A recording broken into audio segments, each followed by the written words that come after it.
The Bible. Is it hard to understand? When it comes to reading the Bible, the first thing that comes to mind is the fact that this is the Word of God. The seals have been broken, and the truth is here. And when we go throughout the scriptures, when we go throughout extra biblical records, we find that the language that God employed, that He used to create the heavens and the earth, was the Hebrew language. Christ said, I came for the lost sheep of the house of Israel.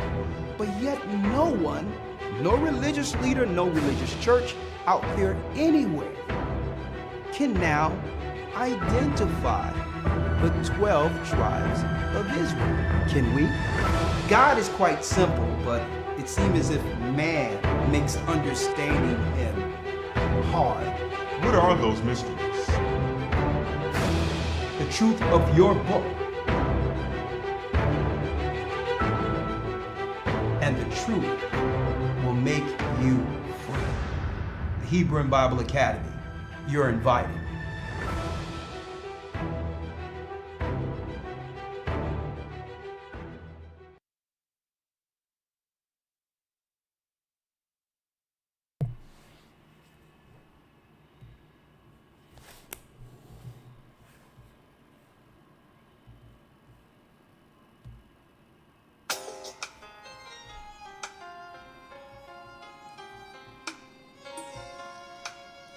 Come on in. Shalom, shalom. The east is where we're from. Come on in, brothers and sisters. 12 tribes of Israel. Come on. Hit the like button. 721 BC. The Assyrian king, he took us down, we fell. When the great escape we went through the Euphrates. Hit the like button, brothers and The sisters. Lord held the water still. He held the water still. How you doing, Kim? How you doing, family? I see you all out there. We went. D. Morgan, how are you? The 12 tribes of Israel. That's who we be. Manasseh, the Cubans, Ephraim from Puerto Rico, Nepali from the islands of Hawaii. The Lord is calling back Israel. Calling back Israel. From Panama, Come on in. Blessings. Simeon, the Dominicans, the highest gathering Israel. The Arabs and Africans told us. Together our wives and children that sold us. From the belly of these great ships. Belly of these great ships we traveled. We're going to talk about that tonight. By the rivers of Babylon we found our brothers here. Shalom. How you gather us. In Colombia, Oh. from Australia. It's a cup. The Most High is gathering back Israel. Highest gathering Israel. The Negroes. Come on in. Was standing up. Levi, the Haitians. How you gathering Israel. Oh. Come on in. Yes, yes, yes. The Most High is gathering Israel. Yes. I'm Elder Rick Shaw, the Gathering of Christ Church, brothers and sisters, as you all know. Here with our weekly podcast, broadcast, whatever you want to call this. We've been coming before the world since about 2008, since YouTube became popular around 2007, 2008. And usually, around 2009 is when it really happened. Someone put our videos online, and eventually we've been coming with this knowledge through the Bible since then. It started off on a Wednesday. Our Wednesday classes between week, hump day, usually was the time that I would do my Skype classes. At this time, Skype was an entirely different animal in of itself. You can have many people on it, didn't drop, none of that. And I would have my Wednesday classes specifically through Skype. And what we would do when the church first began around 2008, 2009, every lesson I would do, whether it be on the street through the Spirit of the Almighty, or whether or not it was a classroom teaching, this was before live stream and all this with YouTube. We had to upload the videos. Usually it started off in 10 minutes increments, right? I don't know if you all remember that, when the videos used to be 10 minutes maximum, and you would need part 1, part 2, part 3, or whatever the case might be. That's how long we've been doing this through the Spirit of the Almighty. And through that small work, Skype, YouTube, the Most High have allowed this church to go throughout the four corners of the earth, baptizing Israelites as well as Gentiles in the name of Christ through the true doctrine that was lost and or hijacked by the Romans. And now here we are. Here we are, full circle. Went around the whole earth, setting up churches throughout the four corners of the earth. Okay? Through the Spirit of the Almighty. And it's been a journey. And it leads us to my broadcast tonight. Let me call in Elder Lawyer real quick. Give me one moment. Let me see if I have Lawyer here. Let me call in Elder Lawyer. 1 second. Bear with me, folks. I really want to take my time with this broadcast tonight, especially since we are here living in that prophetic time that this church began to teach about, okay, years ago. We're in that time, folks. And the enemy is in panic mode. He's in panic mode. And there's a lot of, I would say, shrapnel or collateral damage that will come from this war. And it's really aimed towards getting rid of us. And this is why it doesn't matter what happens in the earth. It doesn't matter where it is. Somehow they'll try to tie us into it.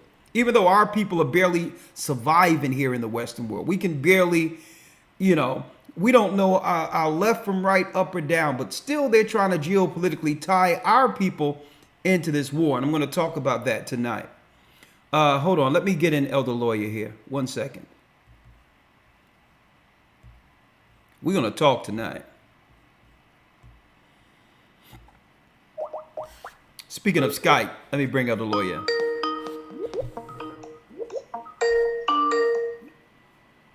Shalom, Elder Lawyer. Shalom, Elder. How you doing? I'm blessed by the Almighty. Do me a favor, just put it on mute real quick, and I'll bring you right in, okay? Yes, sir. My brother from the same mother. There go Elder Lawyer. We're about to talk about this. We're about to talk about it, right? Our broadcast today, and I'm going to open up the calls early because I really would like to hear your perspectives and your questions if you have those concerning Bible prophecy or any other question you might have for this broadcast tonight. I'm opening the broadcast for those particular types of phone calls because there's so much going on, and I pray that the Most High brings some resolve and also calm to those who are seeing what's about to happen in the earth prophetically when it comes to war. All right. Again, for those who don't know, I'm Elder Ricard, the Gathering of Christ Church. Please hit the like button. This way it drives the algorithm out there to allow others to understand that we are actually streaming. We're actually streaming, and of course we're under a shadow ban, but so you have to help us drive this traffic out there. And make sure, brothers and sisters, to like, share, subscribe, check YouTube after this to make sure you weren't unsubscribed, and tell others about this particular broadcast. All right. Our topic today, prophetic wars. Prophetic wars. Prophetic war to end all wars is here. The prophetic war to end all wars is here. And we're going to talk about that tonight and what this war coming, or the war we're actually in, the world powers have moved America into could be the beginning, and I believe it's the beginning of the last war. And we all need to know, understand prophetically, geopolitically, what that means for us. Okay? And I hope to quantify that in the broadcast today. But before I do that, let me let you know that we're going into week 4. Week 5 of our Hebrew and Bible Academy into the second quarter starting this coming Sunday. Okay? Again, we're going to have man's purpose, God's wisdom intended for man. And when I go into that lesson, I'm going into the 7 biblical laws of power. Okay? The 7 biblical wisdom scriptures. Okay, so that our brothers can obtain our true purpose according to God. And I've quantified that into 7 parts. All right, even though it's going to become a part of a 50 audio book series, I wanted to have that 7 we have for the men before I have an entirely different lesson together for the women in their role according to those 7 for them. All right, for our sisters. So I want you all to know that I'm excited about that. I'm chopping at the bit to get at that, because sometimes we just need a simple outline. What must I do? What is my purpose? Okay. At least give me a starting point so that I can actually, through that starting point, have a set foundation, a sound foundation under God, under the Most High, according to His expectation. And then after that, I can build everything on that, right? Starting with my unique gifts that no other have. Keep in mind that we all are members of the same body, but with unique talents. So sometimes people get frustrated because they know they have a talent and they want to exercise that talent, but sometimes you have to build that foundation first. And this is why Paul stated that we must wait on our ministry. Sometimes you will run the race not realizing it's not about really what your talent is, because you haven't built a foundation to springboard from. And sometimes people get frustrated. They believe I'm being held back or whatever the case is. No, patience is part of that foundation block. And once you build that foundation, now your talent comes in the full power, understanding how to will that talent on that strong foundation. And this is why what I try to stress in my meetings with brothers, when I do have private conversations or whatever the case is, seize the day and understand that, listen, I'm here teaching, but folks, I had no desire whatsoever to teach at all. I didn't believe it was a calling. I didn't believe it was anything. Okay, when I came into the knowledge of the truth, the early 90s it was, okay, there was teachers in place already. The only thing I was looking at is how can I assist them in fulfilling their work, teaching and all that. So they were already doing it. I'm like, well, okay, let me look for areas where they may be lacking, in areas that I can help them behind the scenes. Not lacking, but what can I add to them to make their burden easier to go out and teach, because they were the teachers. So I said, okay, there's no sewing department. Let me jump in there and learn how to make clothes. Let me clothe the saints. Okay. And I said, okay, there's no video or audio department. Let me stack some video VHS tapes together and videos on top of each other, video stacks, those big, y'all remember those old VCRs, and just dub tapes all day, cassettes and videos, and I'll just make sure I broadcast and give out tapes or sell them that way to build the department to actually help the teachers.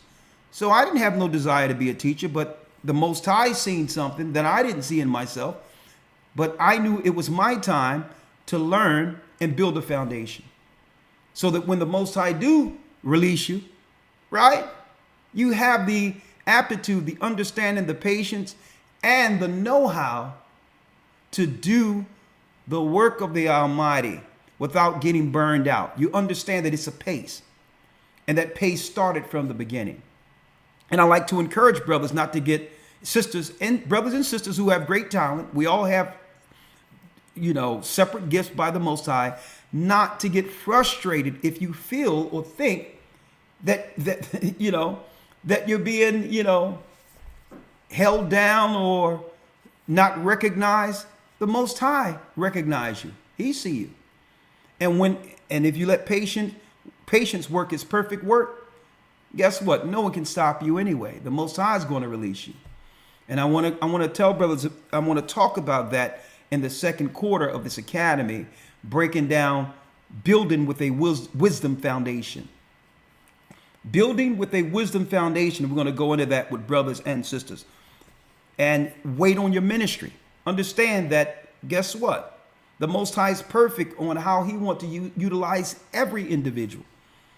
Okay, and when it's your time, believe me, no one will be able to stop you anyway, right? So I'm gonna be talking about that. Because sometimes people will run with their gifts and all that and burn out. Why? Because you're only applying your know-how without building a foundation to sustain and run the race. Okay, you're so busy on the talent that you perceive is your gift, when these are the talents you've had naturally, that the Most High have given you just to operate within the world in general. So you will burn out because you didn't build that foundation first to understand how to pace yourself, how to delegate, how to understand when to move and when to pull back. There's so much in running this marathon. Okay, it's not it's not a 40-yard dash. Okay, so I wanted to talk about that. We're going to talk about the purpose of a woman, the Holy Spirit, how to apply the law of Moses through Christ, and the judgment for rebellion. We're going into all the extra biblical texts to break down the fact that hell is a real place. Okay, hell is a real place. And reincarnation and all these different variables of what happens after death were actually calculated lies by the Satanists themselves. There's no such thing as reincarnation. And we're going to prove that. And if you believe in reincarnation, then you are against Christ because you're doing what? You're downplaying and disrespecting the resurrection. Okay, Christ didn't just lay down in the ground for 3 days and come back up 3 days later. Okay? He was doing something during those 3 days somewhere. And if you don't understand that, you don't understand judgment and the resurrection. It'll fly right by you. Okay? So this is why, if you do believe those types of philosophies and theories that have been out there for thousands of years, you must learn again. And there's nothing wrong with that because, believe it or not, I grew up in church understanding fire, brimstone, hell, the judgment, Christ, the resurrection, and all of that, and who he's going to judge. I didn't have that fallen angel portion, but at least Christian churches taught us about the damnation of hell and of how not to want to go there, right? So, but if you're teaching hell doesn't exist, then you're not setting your life for the what? For the life to come or the afterlife. You're not preparing your life for what happens afterwards. Big mistake. Big mistake. So I learned that in church, but when I became an Israelite, I was a part of Israelites who was dealing with different doctrine. Even though they understood we were Israelites in the history of Israelites, and man, I sucked that history up. I learned because I was a history buff already, right?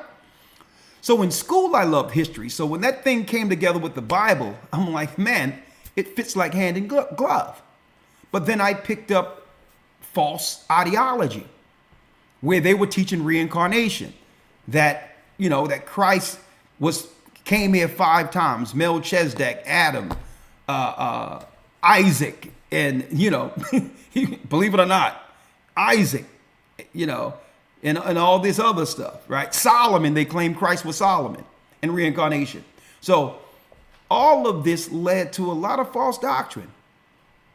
And, I don't blame those teachers because this is what the understanding was given to them by their teachers. So I don't blame them. Okay. But all in all, it's wrong.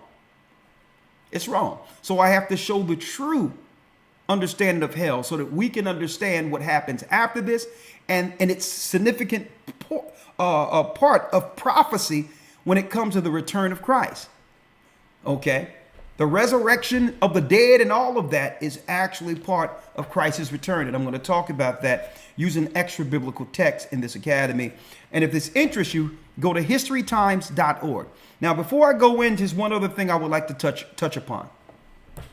One other thing I would like to touch upon real quick is that we had a lesson, Who's Edom, where we went into who the modern day Europeans are in history and all of their conversions, right? We went from Genesis 27, where our father Isaac gave a blessing to Esau. Okay? And Esau was crying, please give me a blessing. Jacob gets everything. He tricked me once again. And our father Isaac told him, well, listen, when the yoke is broken off of you, Esau, when the yoke is broken off of you, you will have the dominion and you'll live by the sword. So through Israel's sin, through our sin, the Edomites gained power over the earth. Period. That's who's in power right now. They will be ruling in the end of the world until Christ returns. They're the rulers. And they've been following us from one empire to the next, conspiring to destroy us. We even went into Zepho, Esau's grandson, that's written of in Genesis 36 and also in the book of Jasher, who's actually buried right now in Cyprus, in Ionapa, Cyprus. I know. He also became what? He also became one of the gods in the Greeks' pantheon by the name of Janus. Janus. The Cypriots, till this day, hold Janus as one of the original, what? You got it, founders of their kingdom. Janus is a god who was Esau's grandson, and this is when they went over into Europe. And what happens? Not only did Zepho, Esau's grandson, become king of Cyprus, he also became king of Italy, built a palace there, and that's your modern day Vatican. It has nothing to do with Christ at all. So that's when Esau began to operate with a Canaanite religion he learned from Mount Seir. And Zepho is part Canaanite, Hamite. So Esau today isn't all European. I'm speaking of the hierarchy, like the high families who rule things today, like the Rockefellers and others. They are part Isaac or Abraham or Shem, and they are part Hamite through the Canaanites. And these are your rulers in the Vatican today. Also, Janus had a secret door at the Vatican where he would open that door, where Satan would appear to guide him on how to set up governments and to eventually rule over his brother Jacob. I'm breaking it all the way down. Now, that's ancient history. Okay? Esau isn't European at all. The original Europeans were Asians, the Prophetic people. Then later on down the line, while Zepho was setting it up over there, you had Amalek, who was working on in the Middle East to try to kill us coming out of Egypt. They were killing our women and children and elderly, being cowards as they are. In the back of our caravan, cowards weren't willing to face the men who was in the front. And the Most High said, write a memorial for Esau. Put it in a book that he will blot them out of existence. And those same Edomites that we're talking about became Idumean. And during the time of Hyrcanus, during the Hasmonean dynasty, converted into Judaism about 130 BC. From 130 BC, they became no other but, as the Josephus says, they became Jews in the Josephus, one of the first conversions from Idumea. And it wasn't just them. There were Arabs there also who converted into Judaism. Okay? That's right. Then you have Antipater that came out of the Idumeans during the 2nd century, which made the Herodian dynasty, which led to Herod the Greek, who was an Edomite from Amalek, who wanted to kill Christ at birth. And this is where you have your spat between the white man being Herod, living in our country, governing our country, seeking to kill the promised child who is our people, Israel, Christ, the child that came through the woman's seed.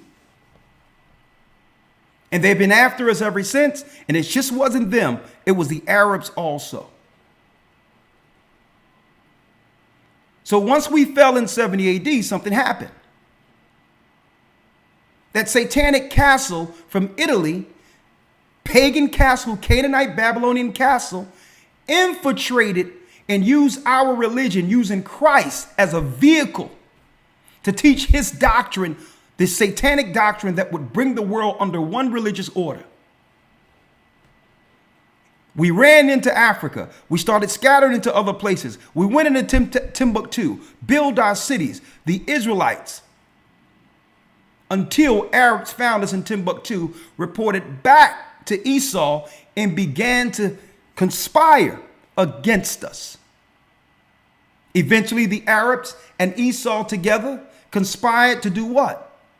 To break down our tribes in Africa and others, and use systematic war tactics that would do what? That would mean in order for us to survive in our country, we would have to give over the, I would say, less desirable of our people, criminals or whatever the case is, to what? You got it, to start a slave market, which eventually became the transatlantic slave trade. Now, at first it started with negotiations of those that our people didn't want. But eventually it turned into a market where Israel would come to the Americas. Into the Americas today, the children of Israel will find our other lost brothers here, the Hispanics and others. And the Most High, through the Spirit of the Almighty, would gather us together in this same land to understand that we aren't minorities. We are, in fact, the true tribes of Israel, according to Bible prophecy. And the Edomites got us on one side with false Christianity, and the other Edomites, Amalek, got us because they came bearing our Torah. And then you had Ishmael coming under Islam, which is Persian mythology, another form of paganism. And they all surrounded us with their false ideologies, seeking to keep us from ever realizing that we are, in fact, the children of Israel. Now, here we are today, living prophecy at the end of the world. Now it's no excuse. We understand the liars. And we understand why they would lie. Who want to admit that they're not the chosen people? Who want to admit that they're under a satanic priesthood? So I can understand it. But now they must contend with something greater. As the children of Israel began to awaken, our prayers have gone up to the Most High, and help has come down. And he will guide us through this. And guess what? Satan, time has been cut short. And that leads us into our broadcast today. This coming Sunday, I didn't even have enough time to go into Ishmael. But you know what? I'm going into a new lesson on Ishmael, the Arabs, that have never been taught ever in the earth. This coming Sunday. And this particular lesson will be posed as a question. Here's the question. Is Islam Rome's secret weapon? Is Islam, the Arab religion, is that Rome's secret weapon against us? We're going into it. We are going into this in the academy. Islam exposing its true origin. You don't want to miss this. You don't want to miss it. You don't want to miss it. And I'm going to start off with what? I'm going to start off with the dark, untold story the Arabs have tried to erase. I'm going to start off here. I'm going to start off right here. Fair use. The 25th of March was, as usual, commemorated as the day Britain officially abolished its slave trade in 1807. But how many recall that Arab slavers were the first and last in modern times to ship millions of Africans out of the continent as slaves? The Arab history of anti-black racism predates European anti-black racism by several centuries. The early Islamic Empire exhibited all the characteristics of anti-black racism, and blacks suffered the lowest form of bondage. Europeans took photographs of chained black Africans. Now, why am I going there? Man, it's going to be a great lesson, folks, this coming Sunday. It's going to be a great lesson. I have to go into it. Because they playing us from either side with this theater. Who do you support, you blacks in America? We're the children of Israel. Who do you think we support? We support the lost tribes of Israel. We're not into your theater. Okay? Because we understand that Ishmael has characters too. Right? CNN. They coming into showing us what? People, hostages from America and all this other Hamas and all this from the theater.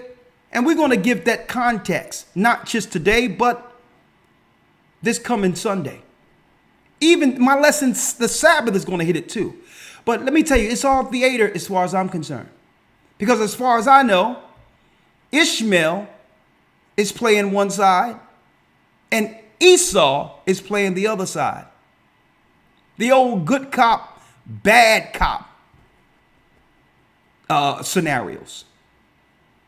And try to draw us in as if they both haven't warred against us.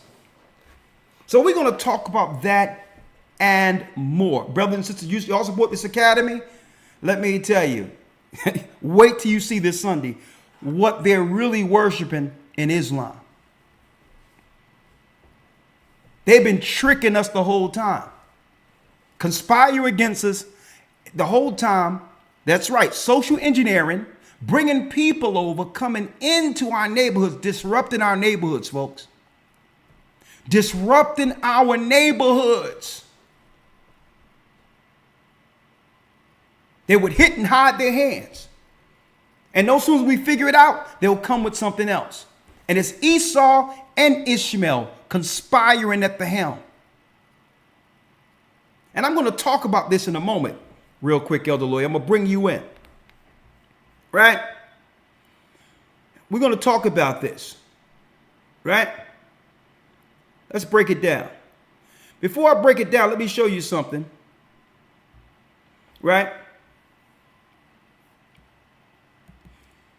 Because this coming Sunday, we also went into Esau being a Canaanite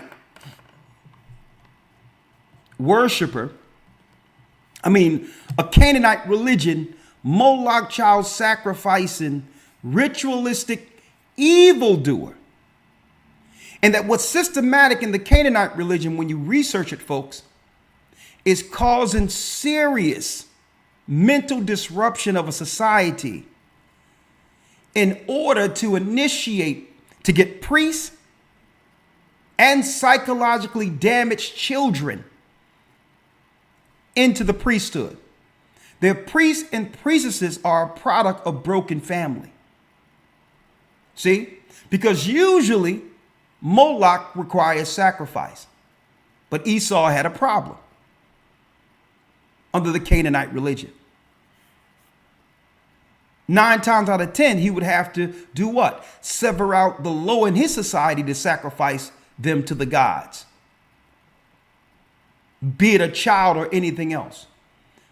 So he was losing a lot of his children as a reward. In order to receive a reward from the Canaanite god or Baal, he was giving up his own family to be sacrificed. Right? So what happens when he get in control? He'd rather sacrifice us than his own people. He don't mind sacrificing his own people to Moloch.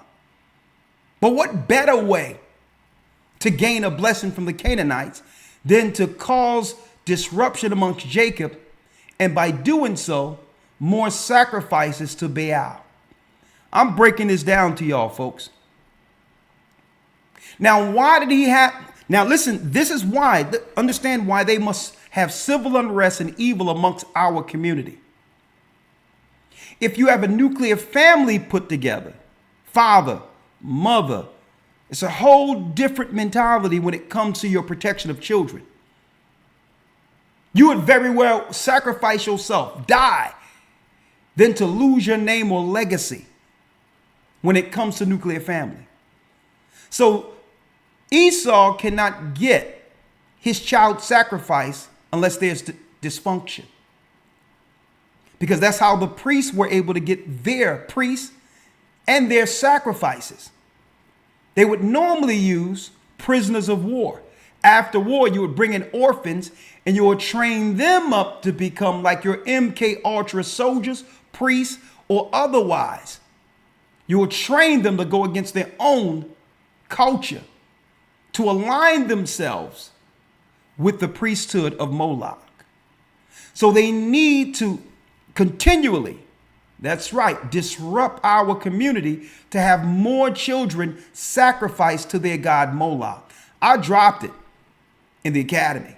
This is why they'll always destabilize our communities. You have to follow their religion. This is why when we were growing up, I never understood allegedly about what? About the children who went missing in Atlanta, about our people going missing, Jeffrey Dahmer. They'll make us think all of these things are individual circumstances from one nut job. Folks, suppose these things are ritualistic. Suppose they're really ritualistic and it's getting covered up. That all of these missing people, children, that it's all going into one source to give them power through Moloch sacrifice. And not just Esau, folks. That's right, folks. Ishmael too. They must disturb our communities. And what do I have in front of me here before I go into it, Elder Lawyer? What do I have in front of me? Brothers, y'all better wake up. Sisters, y'all better wake up. What I have in front of me is a national health statistics. Fertility of men and women aged 15 through 59 in the United States. A natural survey of family growth, 2015 to 2019, up until, and I have another one. I have another one here. Excuse me. I have another one here from the CDC, 2011 to 2015, and I got other charts. Folks, you know what's tripping me out in these statistics? And if I have time, I'll go through this during the phone calls. Elder Lawyer, you there? Yes, sir. Well, Elder Lawyer, I went through the statistics here. And I went into the Canaanite sacrifices, how they would destabilize families to take orphans at every war so that they can train them up to become Manchurian candidates and faces that can be utilized politically and culturally against their own people. So they will train these children to be politicians, priests, and all this, but they're really a cover for the government, using the face of the same cultured people to infiltrate through espionage other countries.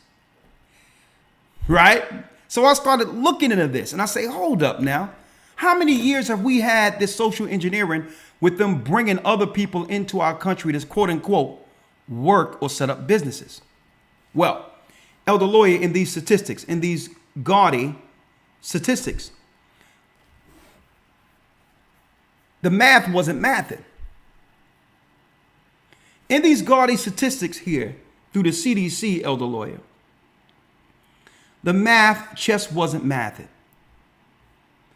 Because what I found out in these gaudy statistics was that when it breaks it down to demographics of men and women, every race, be it Latino in America, whites, Latina or whites in America, as they call it on these gaudy statistics, their men have more children than their women. I'm talking about, check this out. Their men have more children than their women. Right? Here's the women. If you look at any race, I'm going to give an example. Just showing here, white single race, 34 million, right? During that time period, right? Because we are a quote unquote so-called minority in America, 8 million. 8,407,000, right? You have to multiply it in the thousands. Then when you go down here to the women, you see here, let me show you here. Number of children born to women aged 15 to 54, right? You look at their women, 34, right? That's the women there, right? Now look at the men. Let me get the men.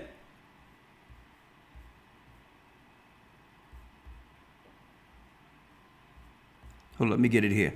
It's this one here. 2019. Let me get it here. Let me show you here real quick. Now I'm going to bring up these stats because I don't want to throw this too far off the beaten path. When you look here, it shows here percentage of women and men. That's one thing, right? But you go down, number of children born alive to women 15 through 49, which are usually sometime the time that usually they chart having children, right? And you go down here and it shows white man 40 million. And this is the, excuse me, let me show you. Hold on.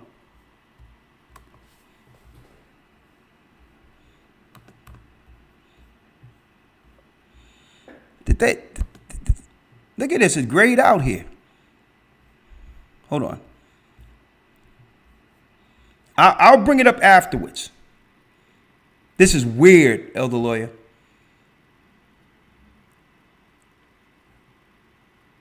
This thing grayed out. That's weird. Well, I'll bring it up. Don't worry about it. I'll bring it up at the end. I'm going to bring it up at the end of this broadcast to show you where I'm going at with this, right? Okay, here it is here. Okay, that's number of children born alive, right? Here's the number of biological children fathered by men aged 15 to 49, right? That's the men, right? 40,635,000. Black or African American single race, 8,703,000, right? Then you go down here, if they will allow it. It keep graying out. Don't worry about it, folks. Believe it or not, it was working before I came on here. But don't worry about it. I'm going to put a new sheet here and I'll deal with this at the phone calls because I don't want to lose the time.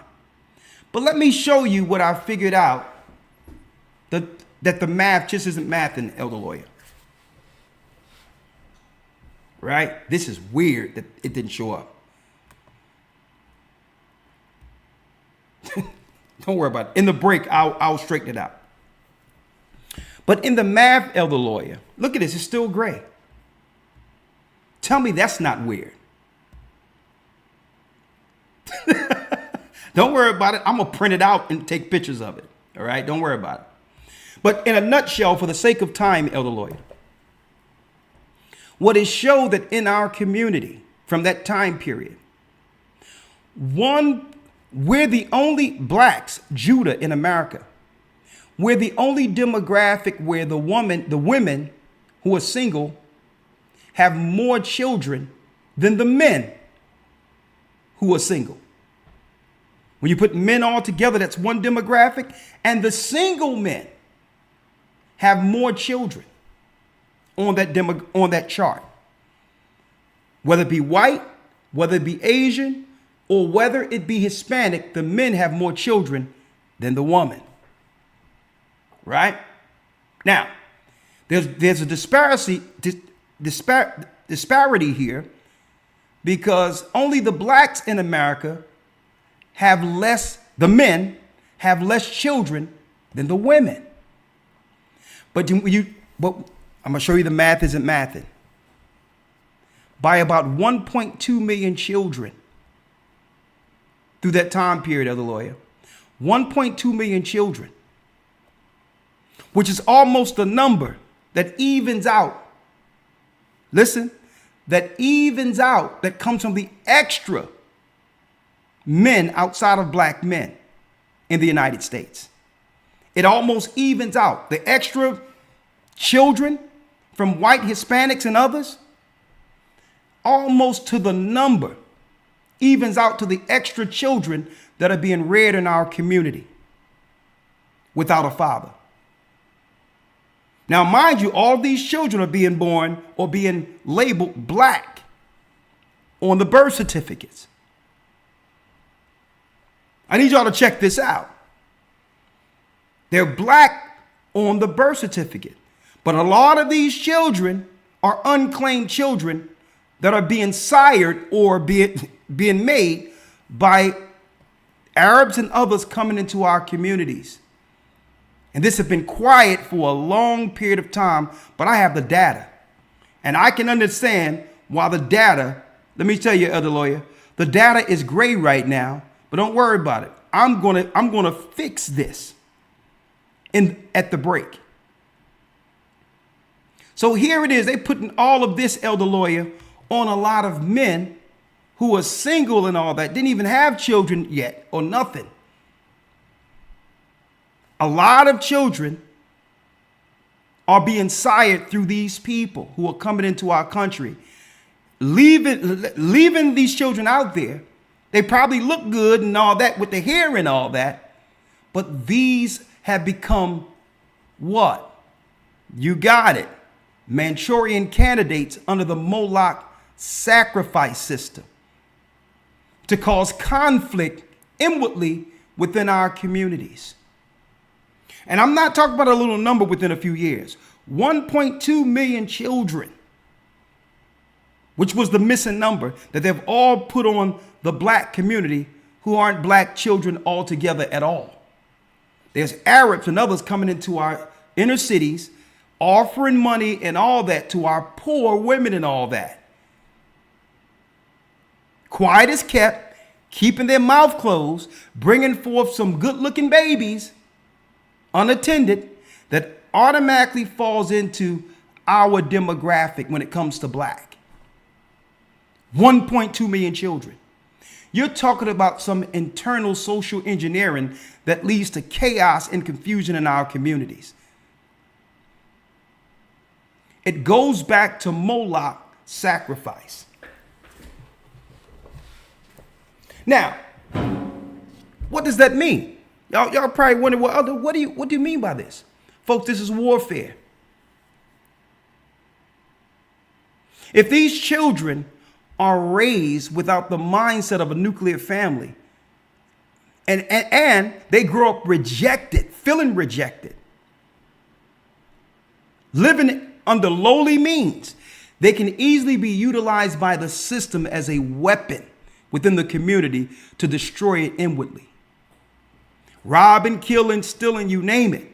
This is not just our people in the community, black on black crime, not as the news have been portraying it, folks. They have created a melting pot for pure destruction so that the inner cities could never thrive. That's right, folks. Trojan horses, socially engineered in our community to make sure we never rise beyond where they would like us to.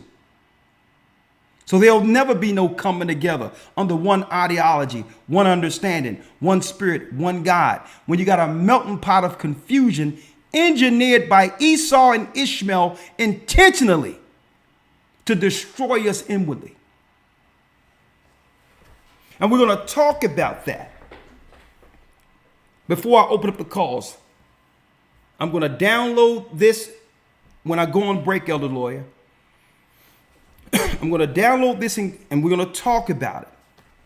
But I don't want to get too far off the beaten path. Right? We're going to talk about it because war can be fought on many levels. Prophetic war to end all wars is the topic. Prophetic wars to end all wars. Stick with me. Stick with me.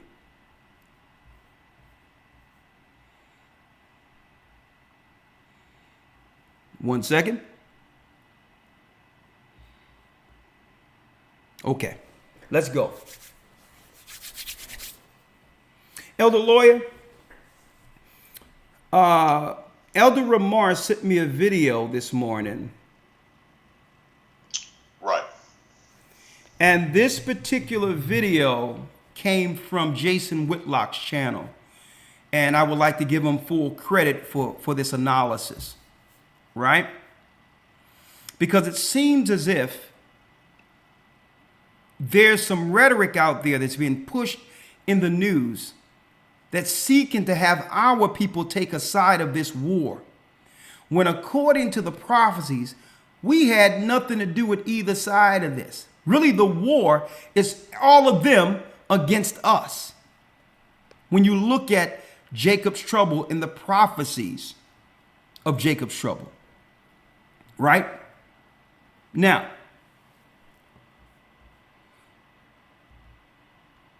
I'm going to work my way backward here. Right? Fair use, because let me mention that Jason Whitlock raised points for a good discussion. Okay, let me put fair use here. And when you all get a chance, brothers and sisters, go and support. Go and support and look at this particular broadcast Jason Whitlock just did. I'm going to show you how deep this is, lawyer. This is how deep this is. When Ramar sent me this video, it was after I've seen the whole episode. Ramar sent me this video around 7 this morning, 7:30 on my phone, and I answered him back. Right? Here's the message. Now, some people might ask, well, real quick, when I go into the demographics of all these different children that are being sired by these other nations, they might, well, what is the significance of that? What does that have to do with it? Anything? Well, you have to realize, brothers and sisters, understand what a race war looks like. If you can come in and bring your own children amongst another race who will grow inherently against that race, that will actually what? Create a toxic environment where children are fighting against each other, and people don't even realize it's because they're from different families of the earth. And these families have always warred against one another. Right? So you have nation against nation growing up amongst each other, believing they're the same people. While Esau and others go and have their families separate and their communities separate, so to not be what? Affected by the social engineering that they know leads to total degradation and destruction. That means these people could never get on code under one race, one religion, one belief of God. They're confused. So if they can't come together under that, these people don't stand a chance. They have no direction, no culture, no name that would give them pride to uphold. And I believe they was able to ramp this up when our people started realizing that we are in fact from the lost tribes of Israel. And by them producing all these numbers, sin has become a product of this. And what happens? Now they have a whole systematic pool. Listen to this. A systematic pool to be used for them. To sacrifice. To actually turn out. All that with the sex and all that stuff. They have a whole pool of a society they can utilize with no recourse because there's no father to protect all these children. So automatically they have a systematic pool to utilize for Moloch sacrifice. Diabolically ingenious what they did with that. They made these cities into one big pool that they can have sacrifices at any time they would like. Ritualistic sacrifices. Turning girls out, turning boys out with no protection. Evil. But I digress. Well, Jason Whitlock, fair use, posed this. And when y'all get a chance, go support the brother. For the last couple of months or so, I've been looking into some of his material. Very thought-provoking material. I believe that Mr. Whitlock knows way more than he's letting on. I believe so. But maybe one day when I go back to Nashville, I'll have that sit down and have the conversation with him. And there's another brother by the name of Royce White, a former basketball player, totally politically in tune. He believed in Christ, and I'm going to tell you, he gives some of the most poignant analytical views that I've seen to date, who can quantify something in a short amount of time. And maybe he know more than he's letting on. But regardless of these two brothers, tonight, I will connect the dots biblically. Ramar sent me a message today, Elder Lawyer. He sent me a message. I received this message 12:32 a.m. The video I'm about to show you. And I responded back to Elder Ramar. I just seen this Whitlock episode 5 this morning on my phone. I was up 5 this morning. Something woke me up, and I say, let me see what's going on out there. And that popped up about what's going on in Israel and Dave Chappelle. I'm like, interesting. And I watched the episode, and I'm like, you know what? I need to talk about this tonight. Folks, hit the like button. Hit the like button. Yeah, I realize IUIC and other Israelites. What's the brother who it's like a compound or something over there? What's his name again?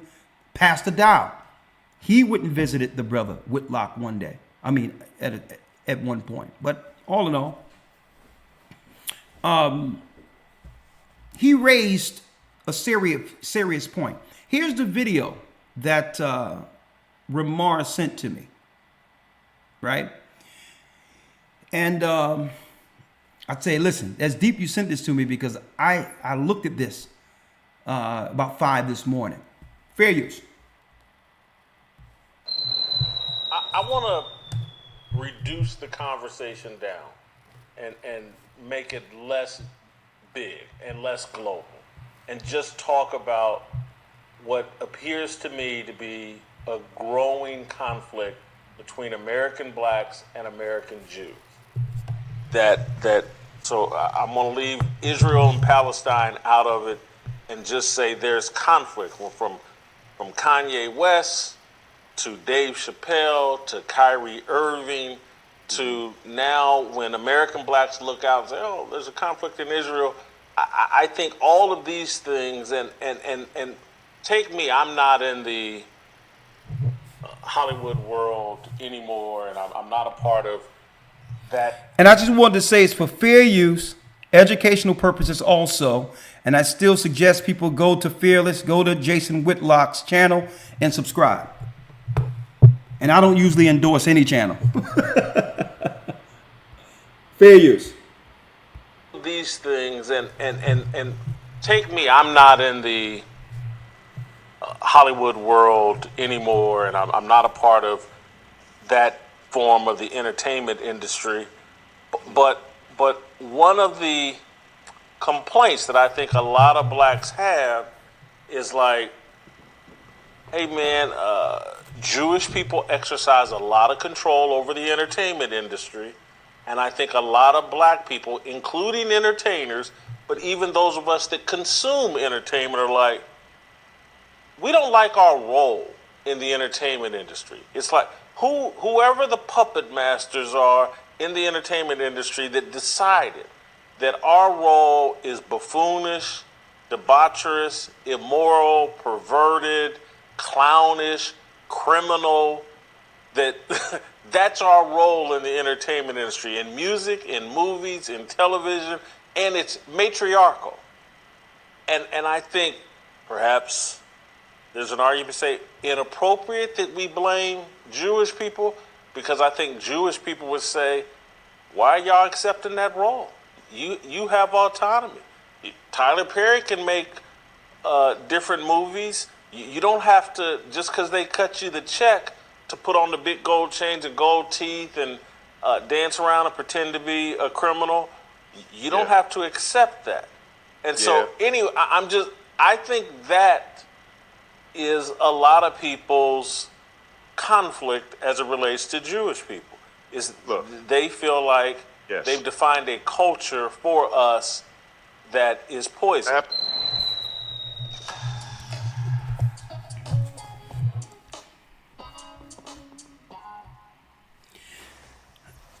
He made a different assessment that was quite interesting, Elder Lawyer. Right? And I think we have talked about it before, but I like the way he posed it. Because he posed it in the frame of conflict. Is there an unspoken conflict between Jews and blacks, unspoken in America, and why can't we have that conversation? Because obviously there's something to it, probably, right? Right? It's the 800-pound gorilla in the room, that there's something going on between the two, but we would like to talk about conflicts everywhere else. That was a great point. The other point he made was interesting, right? It's the fact that you're going to always have people to go along with the debauchery who is amongst our people. But then based on some of the analysis, the analytics I'm seeing, right, and not all, it wouldn't be hard for them to find a pool of people who would, for the sake of escaping depravity and poverty, you'll always have a source of people who's willing to do anything to get out of the rat race. Right? So here it is, it becomes a circular argument. Well, why blame these people when your people is volunteering themselves to be viewed as fools? That we're not protecting our image like the other races of people protect theirs. Jewish people go a long way into making sure they're portrayed a certain type of way, respectfully so, and I don't blame them. Because it won't be too long if you can speak about a people if you can demonize a people, it won't be too long before you may be seeking to harm that person. Right? And this is the political scope of demonization. And this is why they get in front of things and say, well, we don't care if it's true or false. You cannot portray us in a certain type of way without being labeled something. And this is why the Asians have gone through great lengths, in connection with American propaganda, Hollywood, to make sure they're portrayed in a certain light. Make sure that a certain amount of Asians are represented in all Hollywood films now. And there's no depravity or because every society has a subculture. And under the Department of Propaganda and also through Hollywood, they're making sure Chinese are actually portrayed in a good light. The same with any other ethnicity. We're the only people that you can just trash publicly without any recourse. And this is why I wanted to have this broadcast today, because like I've been mentioning for the last couple of months, war is fought on many levels. Right? So let's hear the brother Royce Wright's view real quick. And you have anything to say before I play this? No, sir. All right. Fair use. Listen to this perspective, Elder Lawyer. I'm gonna tie it all together, right? I'm gonna tie it all together because out of nowhere we have CNN talking about hostages and all that connected with the United States, conveniently tying this up in a bow. Some people may think it's theater, whatever the case is, which gives America what? Full clearance to enter a war that has nothing to do with us personally, if it's about Americans being threatened. A convenient role to America going into a war while our people are suffering here in America. Right? And I have to look at this. I have to look at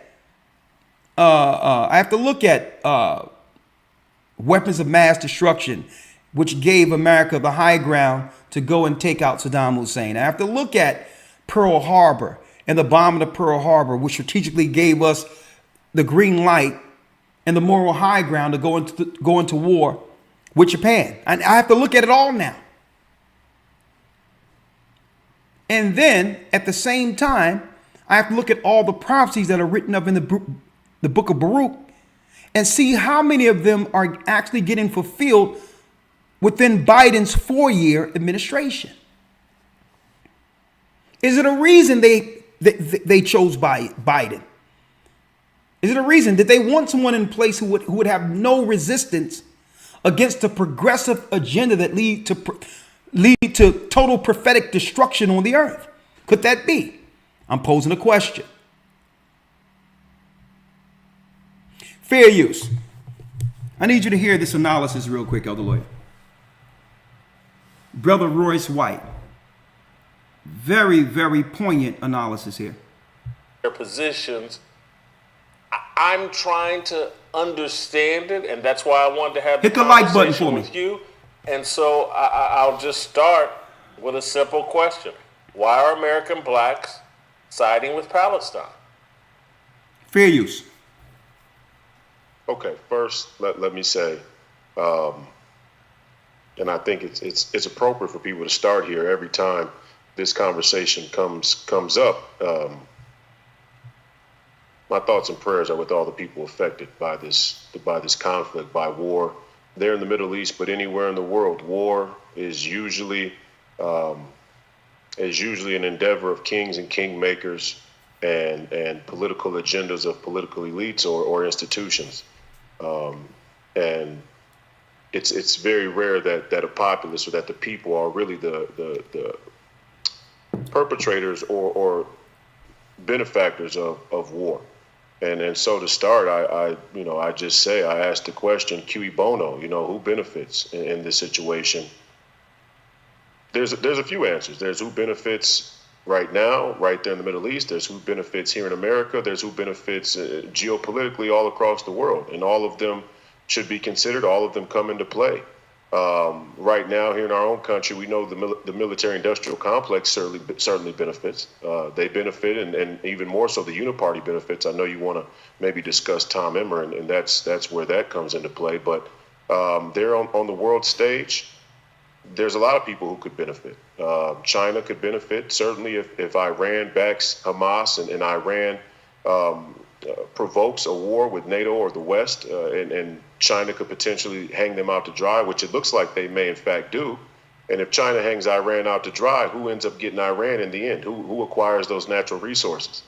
We give Iran as a tributary state to China the same way we gave Afghanistan to China. And people would look at that and say, well, why would America engage in a conflict that may surrender such a natural resource-rich nation to one of their mortal national enemies? Well, there are people in our country, there are people in our government who are very pro-China. And now people may look at that whole, thing I laid out and go, what does this have to do with Palestine and Israel? Everything. It has everything to do with Palestine and Israel.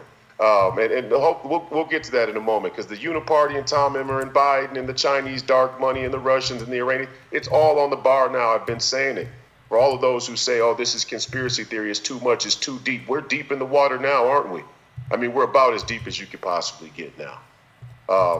I'll answer your first question first, and then we can work from there. the Marxists, the communists, the intellectual academic from the universities, academics from the universities, this entire leftist BLM movement, they're wave riders. They ride the wave. They ride, especially the intellectual juice behind the movement. Now, the people on the ground are more or less brainwashed, and they go whichever way the mainstream establishment winds blow them. And then they've been very effective with the narrative in co-opting people's genuine gripes with government and establishment and war for many, many years. You could go all the way back to the first anti-war movement in Vietnam. Were those hippies really, were those hippies in the 60s and 70s really protesting the war on a moral basis? Or did the entire left and Marxist anti-establishment liberal movement in the universities just take a moment in time and take a conflict and use it to their benefit? They've been doing that this entire time. And so Palestine, for many, represents what would seem like the party line on a white European colonial history. And so, you know, it's easy for them to line up with Palestine. They don't care about the Palestinians. They don't care about the Jews. They don't care about people dying from war. They don't care about any of it. It's all theater, in my opinion. And so it sounds like you're suggesting that everything has been color coded, and you know, all conflicts, all disagreements are based on some kind of color arrangement that we've all decided on.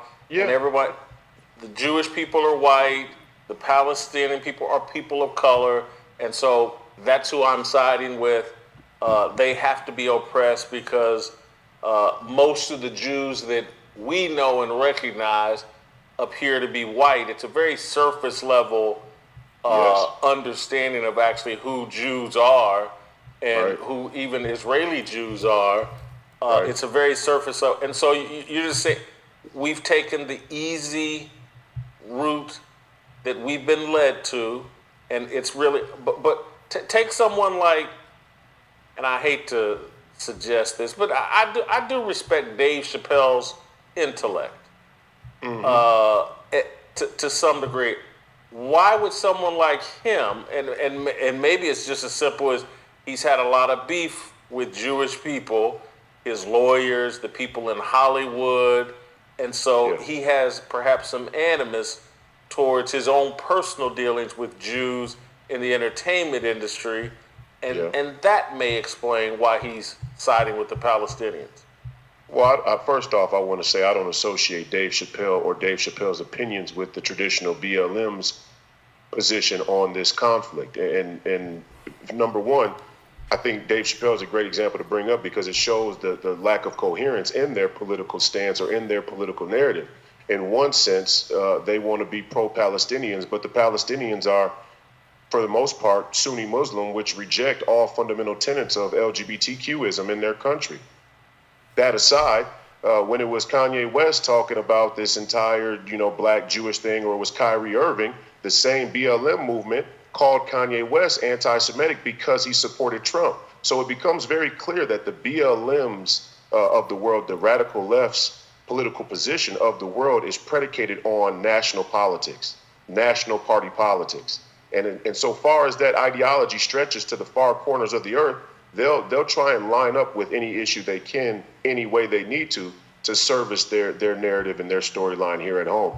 Dave Chappelle is not somebody who has been revered, supported, promoted, propped up by the BLM left mainstream media by any means. And now I will say that just because BLM has fallen on Palestine's side doesn't mean that that there isn't merit to the claims that are made about this conflict. Those are two separate things. And I want people to understand that your enemies not only will show up to your door, your front door, with a gun pointed at your head and announce themselves, they are also many masters of the universe, masters of politics and nations. They're also very brilliant in being able to identify a crisis and Trojan horse that crisis. And that's what BLM is trying to do right now with Palestine. The Palestinians ideologically and the BLM radical left in the West here aren't aligned on any basis other than America and the West and European colonial history is a net oppressor of black and brown people.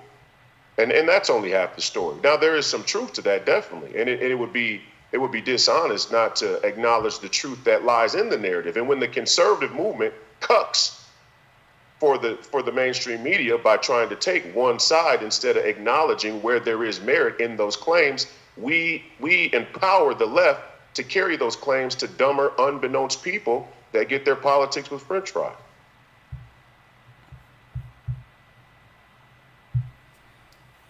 Any perspective, Elder Lawyer, before I go in? No, sir. No, sir. Go for it. Okay, thank you. Hey, I like to always open the floor because to you so that others be coming out, there are other nations, and sometimes they be sending messages or put a comment and believe that they say, what's up with the guy who don't say anything? Is he under some type of mind control? That's a good one. And sometimes I laugh at the comments, but no, your perspective is respected like all others, right? But Yes, sir. I'm sure if something, if something stimulate your mind concerning where I'm going here, you'll be more. I'm sure you'll chime in if something come out there that you would like to bring your perspective on as I go through this. Yes, sir. Now we hear what's going on politically, right? We hear that now Dave Chappelle have gotten in the arena supporting Palestine based on what they claim is a political scenario of probably some of what he have experienced in Hollywood, and also, viewing, the plight of our people. So he's, Dave Chappelle is just trying to fight for the underdog. I'm not here for him one way or the other, but I'm sure Dave Chappelle, if he ever run into this video, it would help his perspective, right? Because it's something that Royce White brought out in particular that was correct. What about the military-industrial complex? Who are they?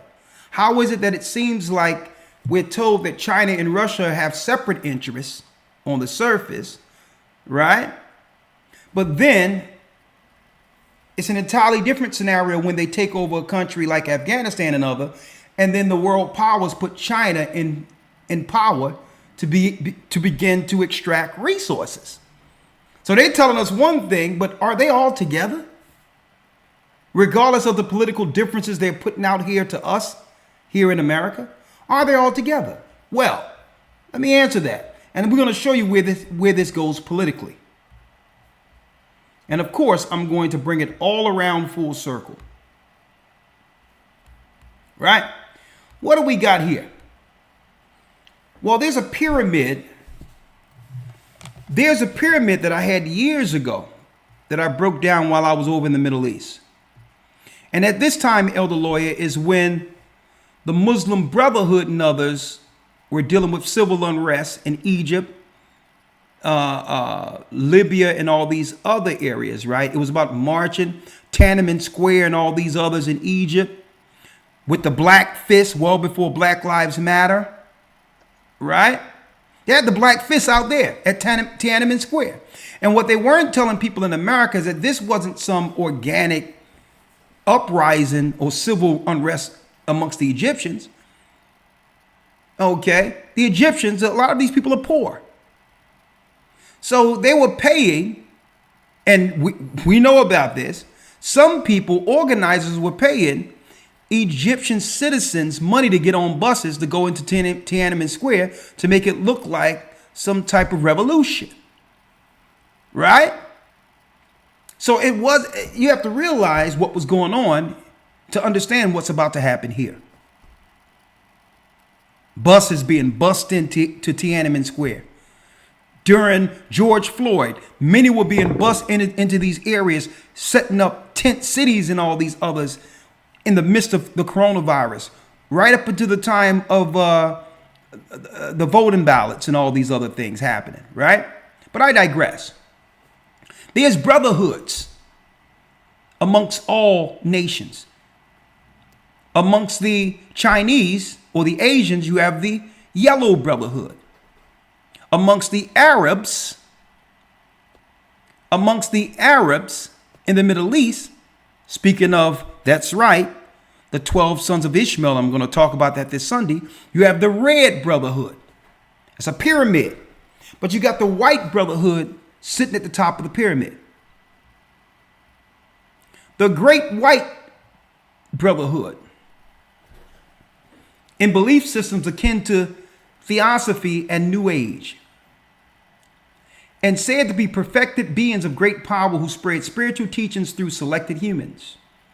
The members of the Brotherhood may be known as the masters of the ancient wisdom, the ascended masters, the church invisible, simply as the hierarchy. The first person to talk about that in the West was Helena Petrovna Blavatsky. After she had other people claim to have received messages from them, these included Helena Roerich, Alice A. Bailey, Guy Ballard, Gerald Innocence, the Bridge of Freedom, Elizabeth Clare Prophet. Now, Elder, remember Elizabeth Clare Prophet, right? Elizabeth Clare Prophet was the Catholic woman, right, who started claiming that black people were from the seed of Ham. Remember that? I think you're referring to what is it? Anne Clare. But it's all connected because they got a family line of these families that deal with these outside spirits, right? Bob Sanders and Benjamin Creme. The idea of a secret organization of enlightened mystics guiding the spiritual development of the human race was pioneered in the late 18th century by Karl von Osterhausen, so happened to be Jewish. Now, this whole concept of a spiritual white brotherhood links back to the land of Canaan. So at the hierarchy, you got what? You got Freemasonry, White Brotherhood, you got the Yellow Brotherhood, you got the Red Brotherhood. You got all of these components operating in over the pyramid, all CNI in conjunction for the one world order, with the Israelites at the base being destroyed at the base of the pyramid. Right? Now I want to show something real quick, Elder Lawyer. Elder Lawyer, do you so happen to have your pseudepigrapha of the Old Testament? Yes, sir. I need you to get real quick. Let me grab it. Get 2nd Baruch, because we're going to quantify this of where we are. Are they working all together in collusion?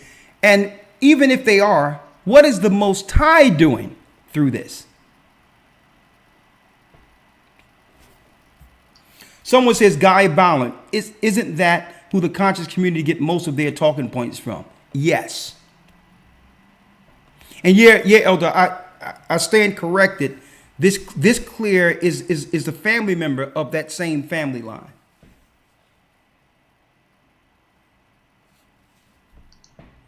So they're making us believe that these powers are at war against each other, but they're all, I believe, there's some level of theater that always lends back to them destroying us. They'll go to war over there and have Dave Chappelle in the crosshairs. They'll ask, what is our position on Palestine and all that? So if you want to know what our position is, Palestine and Israel, go to the beginning of this video once we're done. But I want to break down something prophetically of where we are. And I'm only going to use Biden 4 years from Biden 4 years up into our present to show you how close we are to the prophetic war to end all wars. Elder Lawyer, let me know when you're ready. You have it? Yes, sir. Yes, sir. I have it. 2nd Baruch. Okay, now I'm going to pull it up so that everyone can see it here.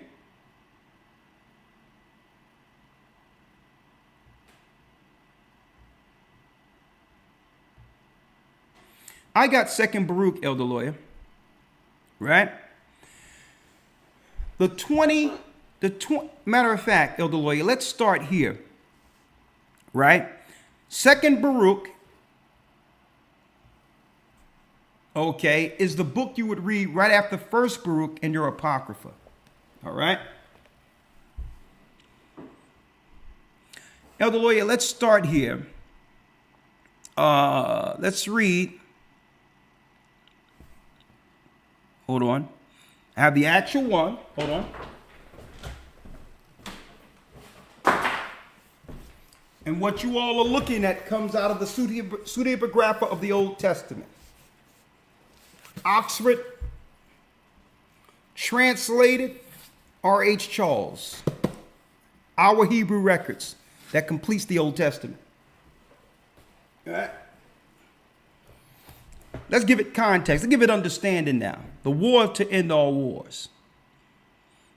Right? Let's start at 25 when it says, and he answered and said unto me. Yes, sir. 2 Baruch 25:1. And he answered and said unto me, Thou shalt be preserved till that time, till the sign which the Most High will work for the inhabitants of the earth in the end of days. This therefore shall be the sign. When a stupor shall seize the inhabitants of the earth. When a stupor shall seize the inhabitants of the earth. Now that's twofold. One is what? The spirit, folks, of pure ignorance. You'd have someone in a position of, how can I put it without offending? Who is not totally mentally inclined to lead. But then you look at stupor in the earth and it has another word. Sickness. Okay, so it has a mental component, ignorance, and it has a physical component, sickness. So that would be a marker or a sign according to Baruch, a stupor, right? We would begin to ask, what type of people who, as a nation, would have elected such an incompetent leader in such a time as this? And I'm just generalizing here. I'm not speaking of anyone in particular. Because what? Who you put in position represents what? The strength or weakness of the people who have put him in office. Okay, that symbolizes the strength or weakness of that nation from an outside perspective. So it tells us here. Where you at, Elder Lawyer? 25:3. Let me read it here. 25:3. Let me blow it up here. There shall be the sign. Start where you were before, Elder Lawyer. Yes, sir. Verse 2. This therefore shall be the sign. When a stupor shall seize the inhabitants of the earth. A stupor, okay. Ignorance, unqualified, and also what would come with that unqualification in the future, this time period, this sign. And it also reflects its population of the world. Stupor. Ignorance, not too intelligent, and sickness. Read. And they shall fall into many tribulations, and again, when they shall fall into great torments. Come on. And it will come to pass when they say in their thoughts by reason of their much tribulation, the mighty one doth no longer remember the earth. So it's going to be so much confusion that people are going to do what? Believe that God doesn't exist. And begin to live accordingly. Read. Yea, it will come to pass when they abandon hope that the time will then awaken. That the time will now awaken, right? And it will come to pass when they say in their thoughts by reason of much tribulation. Let's go there. It says, and I answered and said, What verse are you at? going into 26 and 1. Read. And I answered and And said, hold up. Before you do that, Elder Lawyer, because I'm still moving this around here. Yes, sir. Yes, it will come to pass when they abandon hope, when all hope is lost, when people have given up hope. And I believe with our people, Obama was really the last hope we had in any belief in this system. And I believe that's a point where our people begin to give up hope. If he can't help us on earth, then we can't look forward to anyone. There's no one going to be in office who could have done what he would have done for us.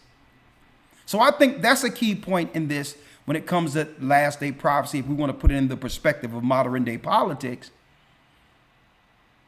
He gave us that last gasp of hope in the system. And once he gave all rights to homosexuals and every other group, our people began to do what? Give up altogether.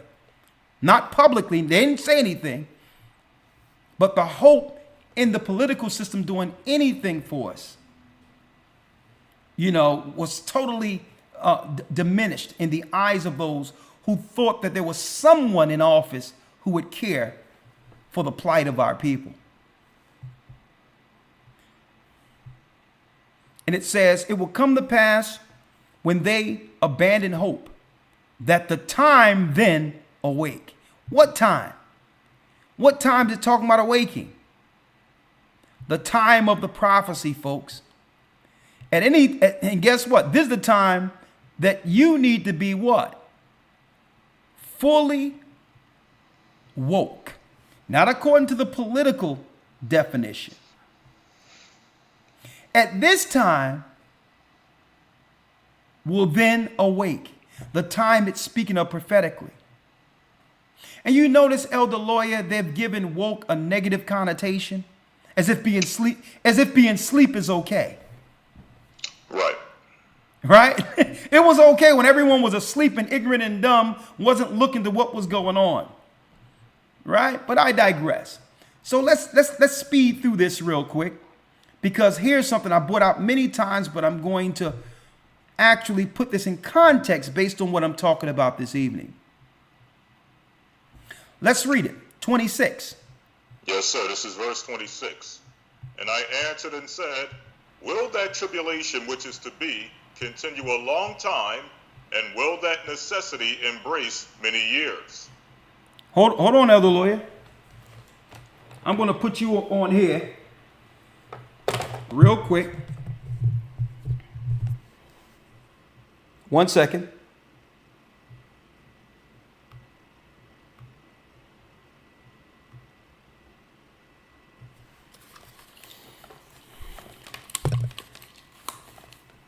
All right, this could be better. Elder Lawyer, you say something now? All right. Test the mic, check 1, 2. Test, Hold on, let me test, put mic, you on the check, 1, roads. 2. Hold on.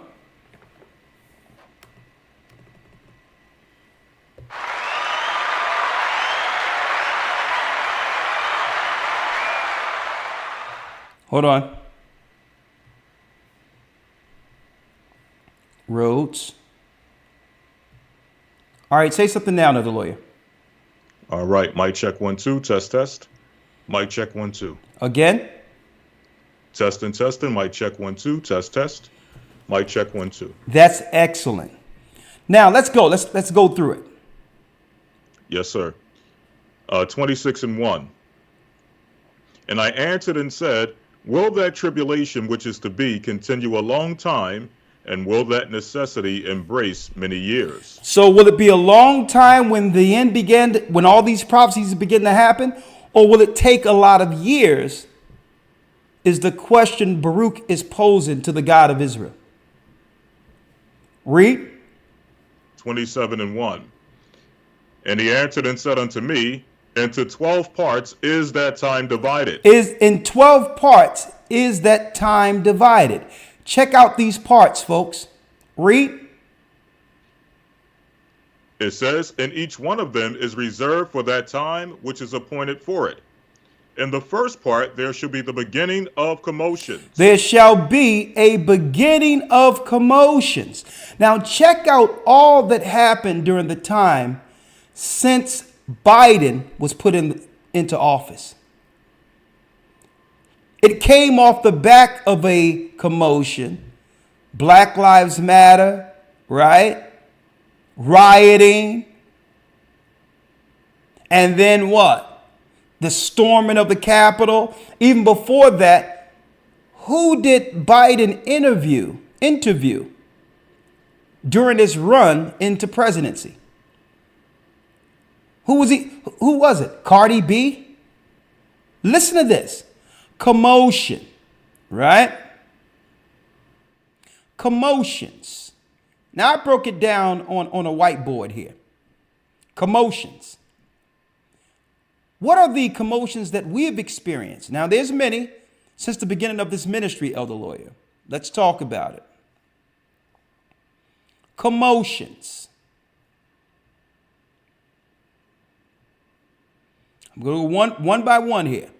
One by one, right? Check. Hold on. Yes, sir. Commotions. We've experienced what?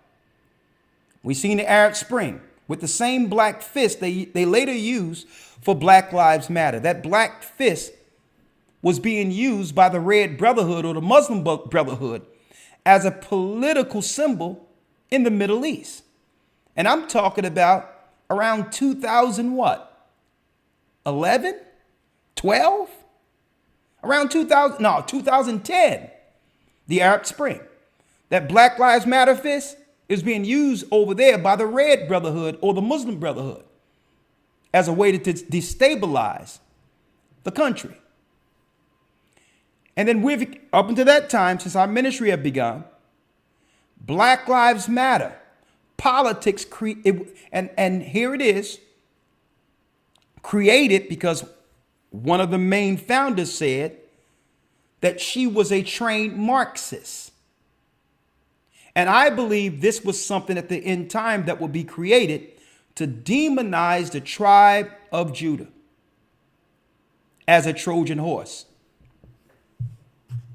such as what Royce White articulated. They knew we would begin to rise up, understanding we're Israel, and I believe this organization was created to hijack the energy that would come from the awakening of God's people, so that now they can politicize it and not put it in the proper frame prophetically of the children of Israel rising. Now they can control the politics through a created organizations they would use politically to represent us on the world stage. Black Lives Matter is evil. And this is what I don't think Dave Chappelle understands. Commotions. What's next? In the second part, there shall be slaying of the great one. In the second part, there shall be slaying of the great ones. Let me pull up the presentation again. Slaying of the great ones. Number 2, this is what Christ spoke about. I'm going to bring Christ up in a moment. Slaying of the great ones. True martyrdom. Now, when you go from Black Lives Matter, they minimize what martyrdom used to be by using random people not to say it's justified, by using random people as symbols for commotion. George Floyd and all this, as if George Floyd, now we don't justify anything wrong, but they use people politically for a reason when it comes to the optics of martyrdom. When slaying of the great ones is actually speaking of them eventually coming after those who are teaching the truth, like Christ, like the Malcolm X's, like the Martin Luther Kings. See, but they can minimize what martyrdom actually is. If they can just use anyone random, it actually, believe it or not, water down the whole prophetic understanding of what we should be looking for concerning these prophecies. Okay? So they politicized it. So they'll take any random crime and they'll bring BLM, Democrats in it, and make it a whole thing. Make it a whole thing as if it was martyrdom when it was really politically driven for votes or to get us on the what? The liberal side that the Most High seek to destroy altogether.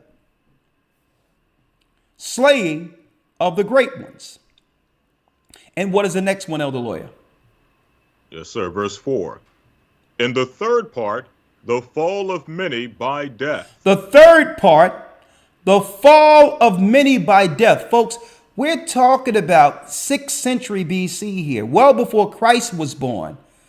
The prophecies of what we're experiencing right now, near the last Jubilee, was given to the prophets. The fourth one was what, Elder Lawyer? The fourth one is, or the third one was the fall of many by death. Come on. And in the fourth part, the sending of the sword. The sending of the sword. Let's get it. The fall by many by death. Number 3. The fall. And this is what I've been witnessing, looking at things prophetically through a geopolitical lens here.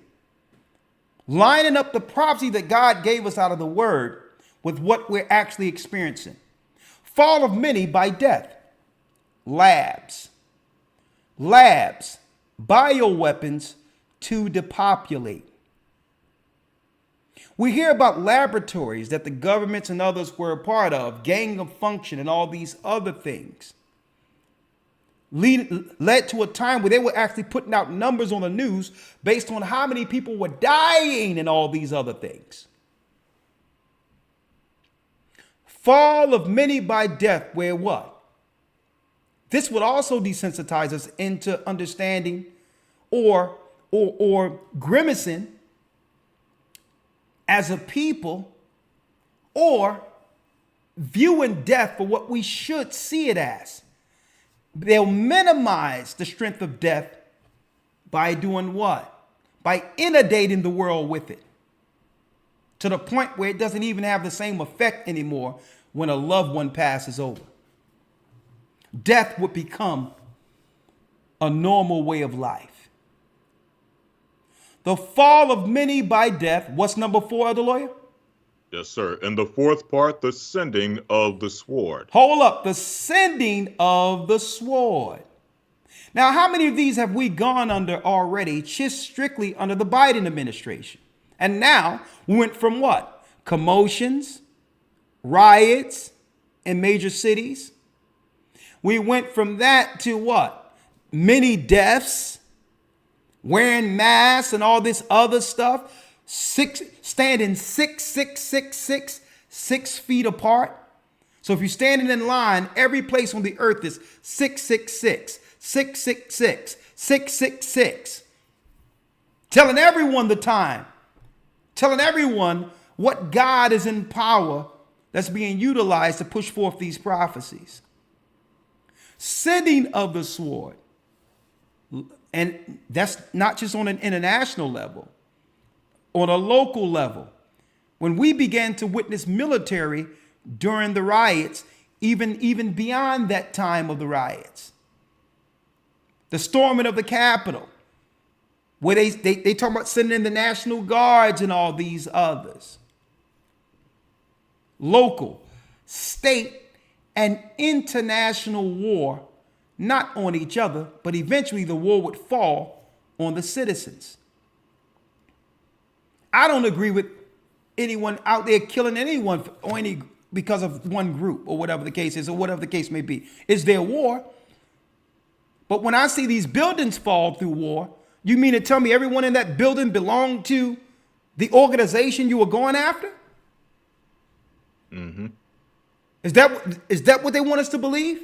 That when I see whole neighborhoods falling and buildings falling, that there's no collateral in all of that? Right. Have we been desensitized to a point where only thing we need is a narrative, a spun narrative by the media to accept any heinous crimes that are done on earth? So the Bible says what? The sending of the sword. And that's just on a local, that's throughout the earth, folks. So don't make them just have us view what's going on over there in the Middle East. When we're dealing with our own Middle East, we've always been dealing with our own Middle East right here.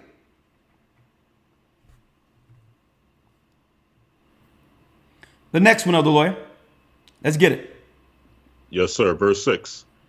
And in the fifth part, famine and the withholding of rain. And in the fifth part, famine and the withholding of rain. Let's talk about that.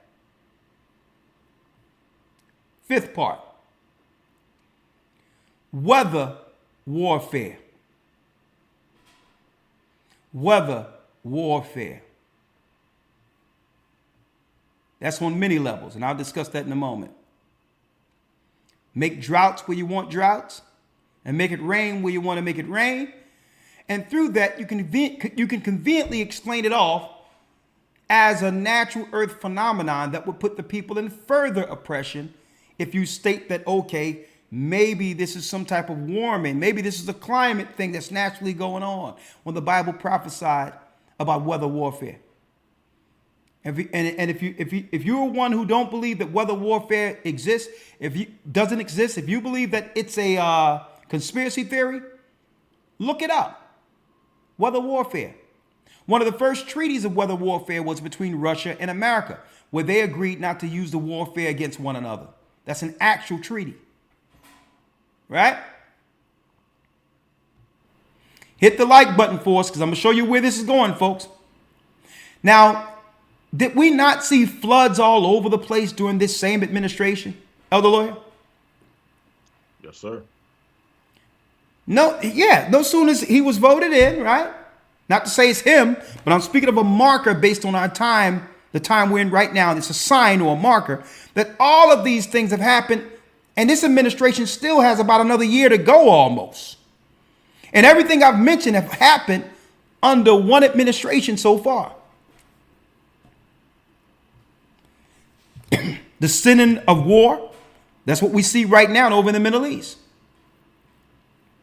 They have no money for our people, but a big package, hundreds of billions of dollars they want to send to the war against Hamas in the Middle East. They can't find no money for our people sleeping on the streets and are suffering in this country. So that's another question, Elder Lawyer, I got to ask before I finish reading. Is what's going on over there in the Middle East or in the land of Israel, does that take precedent and priority over our people who are suffering right here in America? Right. Because without saying it, that's what they're telling us. And will our people ever wake up after witnessing what's going on geopolitically, where they're telling us they have nothing for our people, putting our sisters out, pressuring our sisters? Our sisters are worrying about them cutting their subsidies and all these others. And this is why sisters are publicly stomping for the Democrats. It's not because they really believe in it like that. These social workers and all of that is telling them, listen, privately while they getting their checks and all that, if you don't vote right, they're going to cut off your housing. They're going to cut off your money. And can you imagine the mental anguish and the stress of being placed on our sisters privately by those social workers? Those social workers are being politically driven and are scaring our sisters into the political process. And no one is saying anything.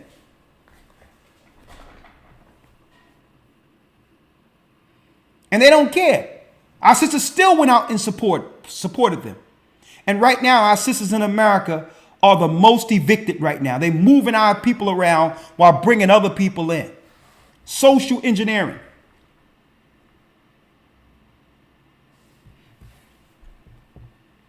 Next, Elder Lawyer. Yes, sir. Verse 7. And in the sixth part, earthquakes and terrors. Earthquakes and terrors in the sixth part. We in 2nd Baruch. Give me the verse again, Elder Lawyer. Chapter 27, verse number 7. In the sixth part, earthquakes.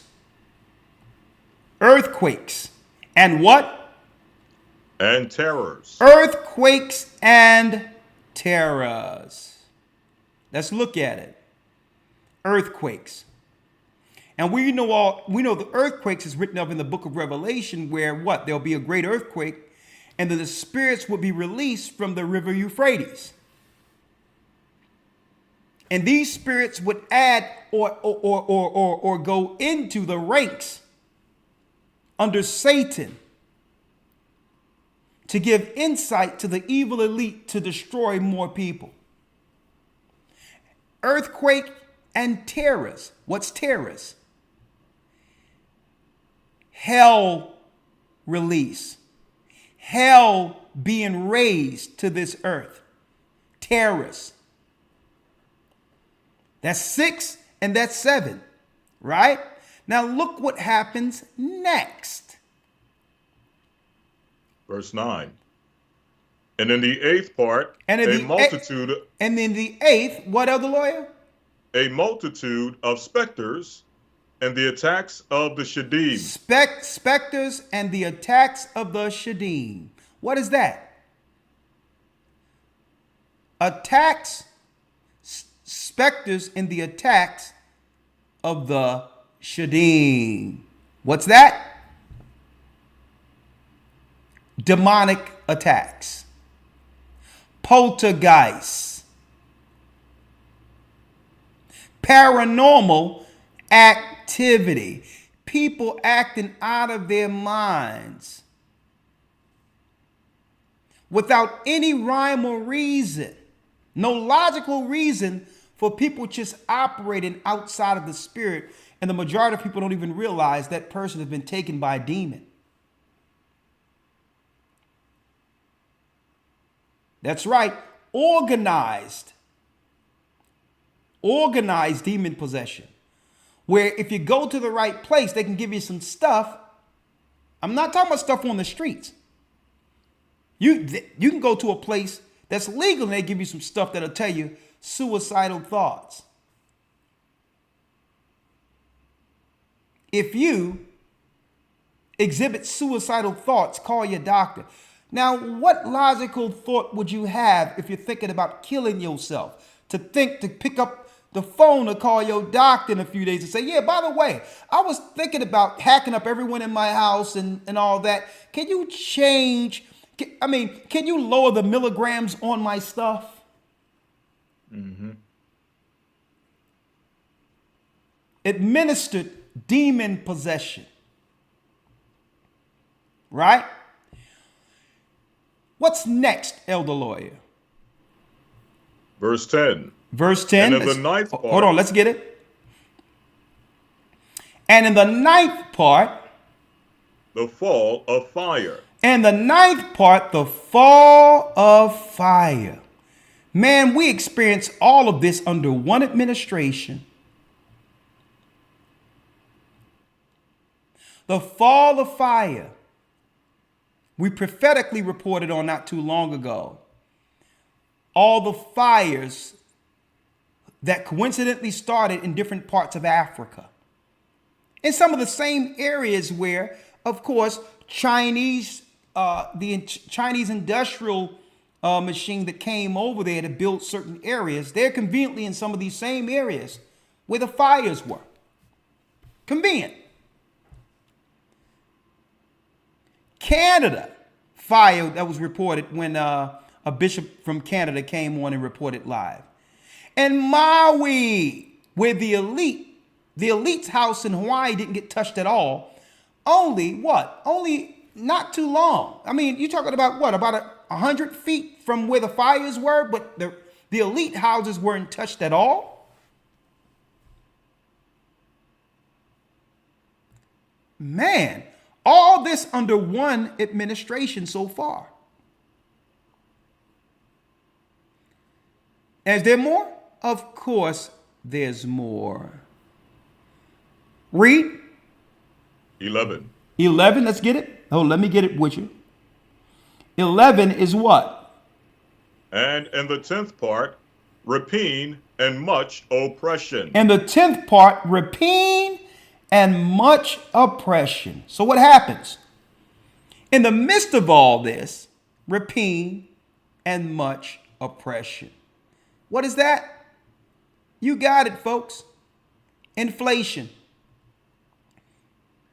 Things are so high you can't afford to live. You can't afford to pay your loans. You can't afford to pay your car loans. You can't afford to actually live. Your groceries are too high. The majority of the citizenry is living under what they can afford, over what they can afford now. And it was hard before inflation. Check out the next one, Elder Lawyer. 12. 12. And in the 11th part, wickedness and unchastity. And in the 11th part, wickedness. That means the promotion of wickedness and unchastity. See? Men, and even Kevin Samuels, may the Most High bless his soul, he made a good point when he stated, men legitimizes women and give them access to become a wife. Men control who's a wife. Women control who we procreate. See? Men control making a woman honest, marrying her. Woman control sex. That's who we control when it comes to relations, right? So unchastity is speaking of what? That's right. Loose women. Loose women. Women who doesn't value their temple, right? Now, what else has happened during this administration, Elder Lawyer, like we've never seen before? I need you to look at this. This tripped me out. Now, we would have thought, Elder Lawyer, wickedness and unchastity, that during an election which was so important as they claim for our generation or for our people, you would have thought that Biden would have brought in Cornel West or some high intellect to be interviewed running up to his election. But the Bible says at the very end, there will be chastity and wickedness and unchastity and wickedness. Well, one of his first interviews, which was actually symbolic for what his administration would be, was with Cardi B. Chastity, unchastity, and wickedness. Promoting promiscuity amongst the daughters of Zion.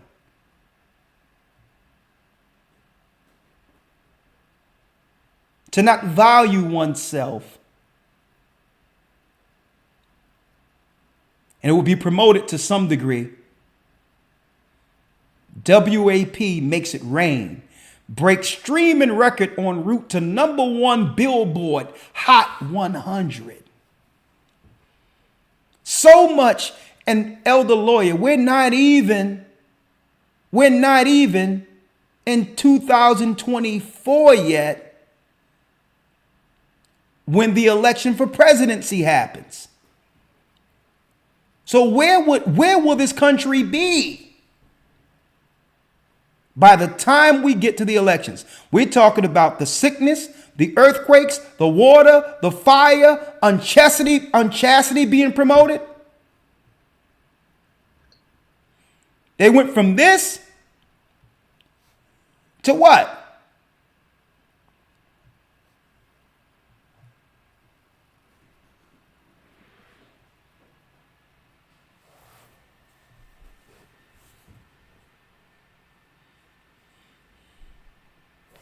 Folks, if you don't believe that this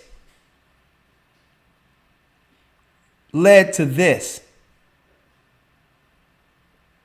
you're not watching properly. Because you have to understand, with the presidency comes what? An air of decorum, class, and what's acceptable within a society. Now, presidents do it, a lot of probably wild things when the camera's off and all these others, but the optics of your power, the optics of your power is shown, folks, through your decorum and who you associate with. The world powers were watching this, because he was telling all the women, our sisters in particular, not excoriating, not correcting her and saying that we're going to make it where your women, where your people don't have to sell yourselves to make it in our country. We have to value you as the daughters of Zion you are, and make it where you can make money in other areas outside of what? Humiliating or embarrassing and or shaming your legacy.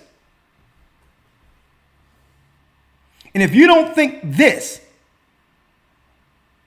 folks, if you didn't think this was a dog whistle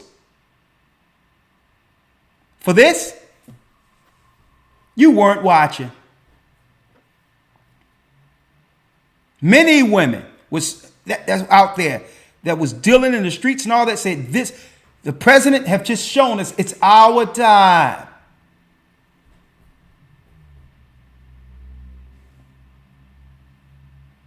And guess what? It's a shame, because our daughters believe that this is what it's going to take to be accepted in our society, which means the end of it.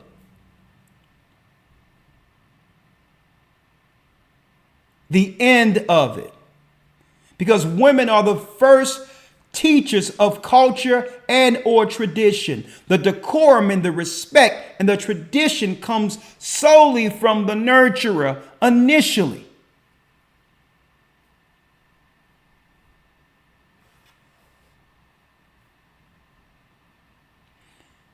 And let's see what the last one is, Elder Lawyer. Yes, sir. Verse number 11, or verse number 13. Oh, let me get it here, Elder Lawyer. I'm sorry about that.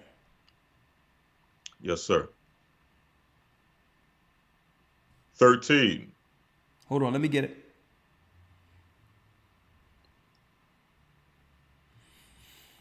Yep. We're rounding Yes, sir. it. Verse 13. We're rounding this out. 13, Elder Lawyer. And in the 12th part, confusion from the mingling together of all those things aforesaid. And what's the last part? And in the 12th part, confusion from the mingling together of all those things aforesaid.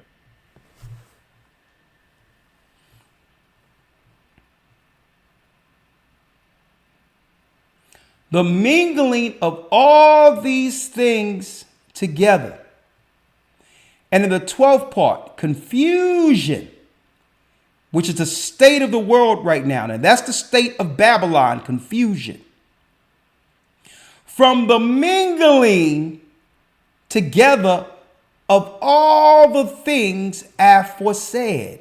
So why would you make a melting pot of all people, all cultures at the same time this wickedness is going on, incentivized the same time? It would cause an air of confusion.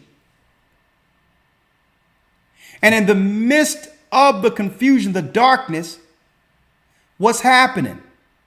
Mass extermination. Why? Because you don't see, the majority of people can't see that prophetically, it's not what's over in the Middle East is the issue that we have to worry about. In the ear of this darkness, they're exterminating us.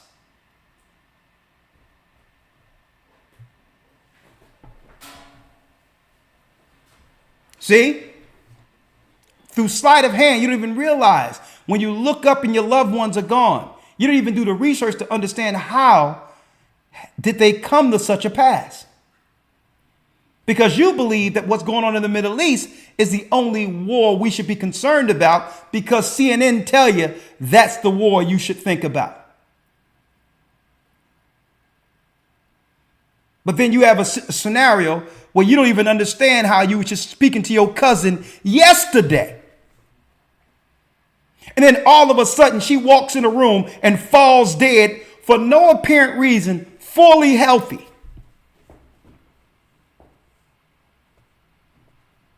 But they have us looking at a war over there. And no one is tying two and two together. So first of all, when I look at these signs, and I understand the devil has power to execute these signs on the ignorant, on those who sin against the Almighty, I know not to listen to the father of lies. And by doing so, navigate towards kingdom. Where 1,000 may fall on this side and 10,000 deaths on that side, but none shall come near thee. You know why? Because these are those who can see what it is.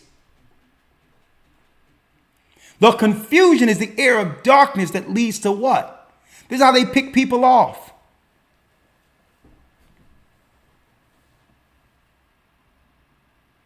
They need the confusion. They need the darkness. They need the unchastity because that's from the beginning before the earth was fully formed. Satan and his fallen ones was working in the face of the deep. They work with a cover. So now Baruch has a question. Because if all these things are being aimed towards us, Satan throwing all this stuff on the wall at one time against us, how can Israel possibly, and I'm speaking of the children of Israel here. I'm not talking about Israelis or what's going on politically over there. I'm talking about the lost sheep of Israel. How can we possibly make it through this? Let's read it, Elder Lawyer. Yes, sir. 14.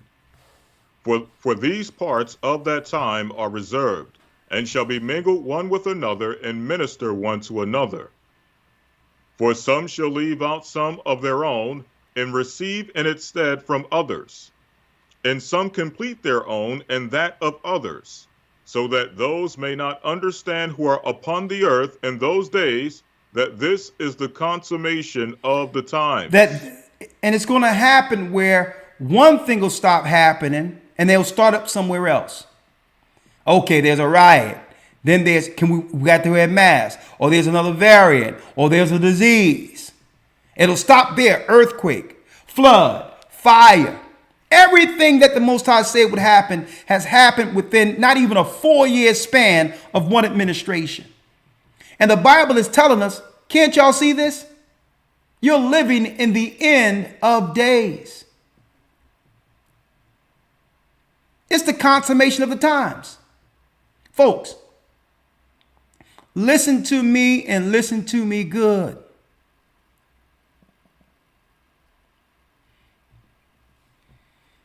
War isn't war because Esau reported it on CNN. I'm going to repeat it again. That's one form of war. I've just mentioned many. Demon attacks. Folks, let me tell you, when demons attack, they attack in many ways. They can attack to a degree with it. They'll get in the way of you being able to pay your rent. Okay? And people say, what? Yeah, the attack of the Shittim, the specters or the Shaddim. Here's an example. You minding your business. You're driving down the street. Here it is, your rent is $1,200. Boom! Something hit your car, and now you got a bill of $2,000 to fix your car. And you lost wages because you're on the way to work. Now you may lose your job. So the attack of the specters in Shaddim isn't just demon possession. It's Satan sending targets at you that makes life rough.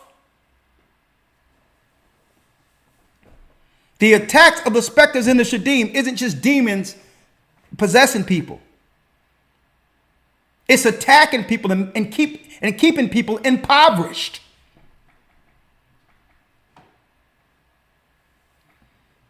Right? Let me show one other thing here.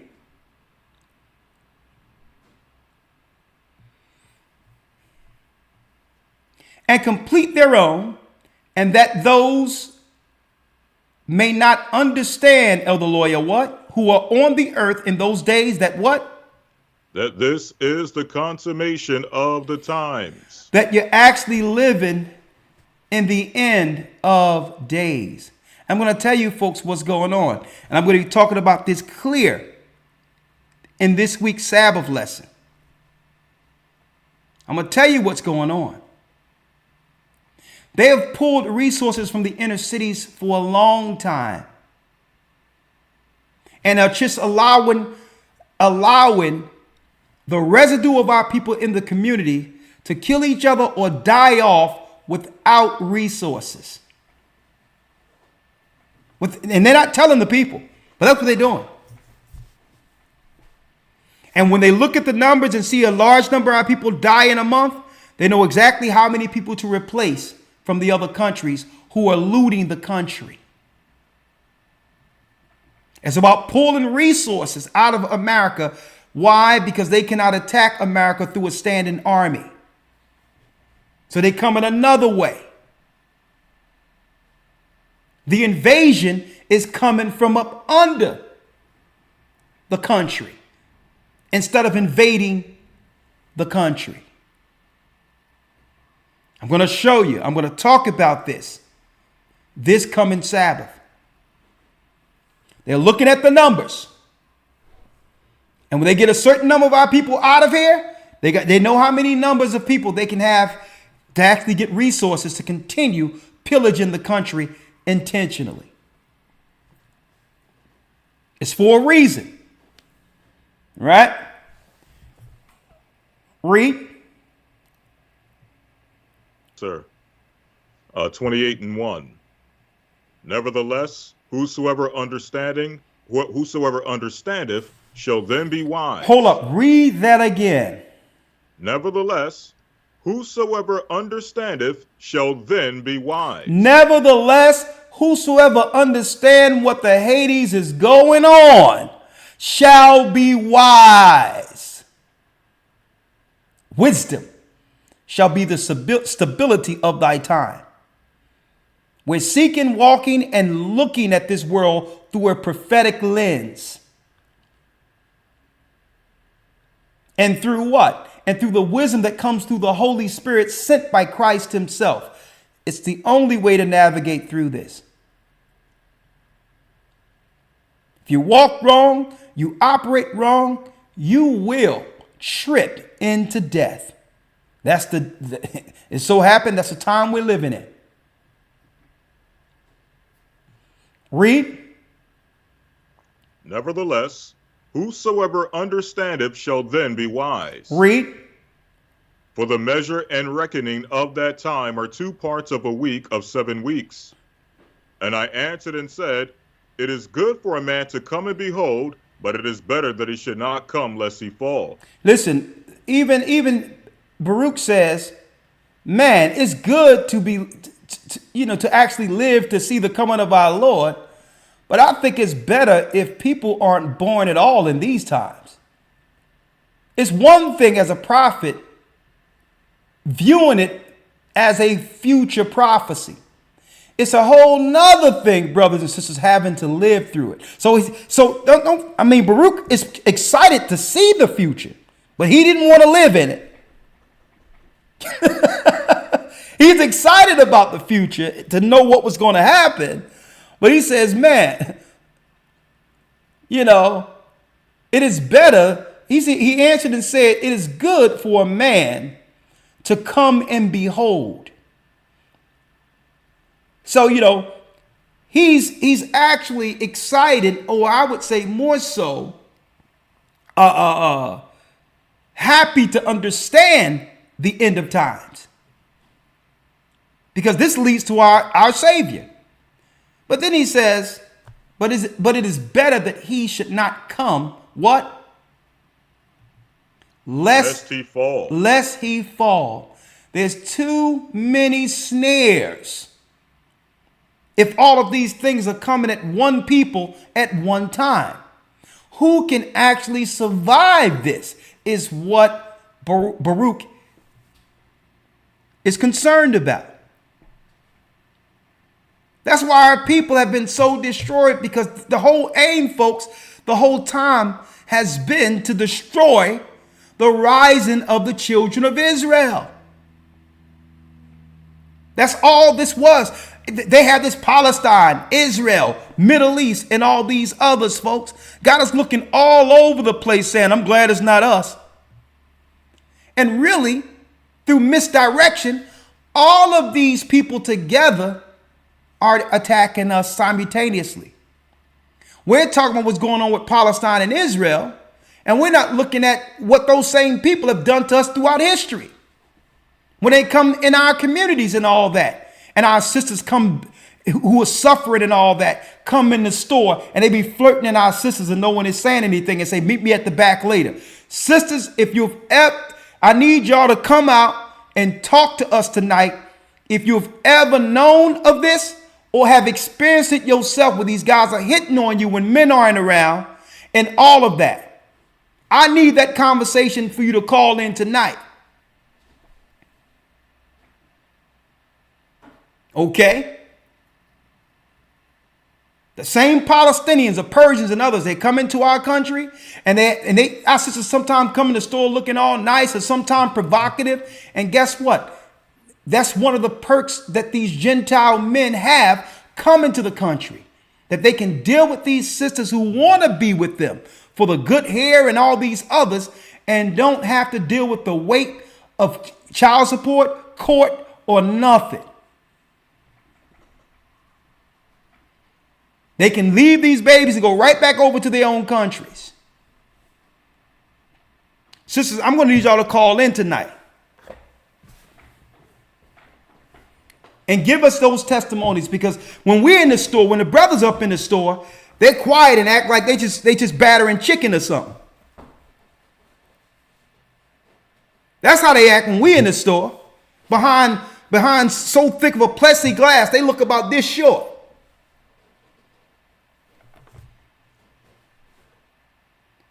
But I have the data now. Let me see if I can show this data.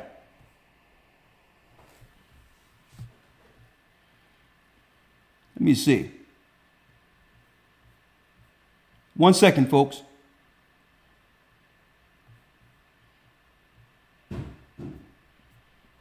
(2015). Let me see if I have it. Here it is right here. One moment. I have the data now.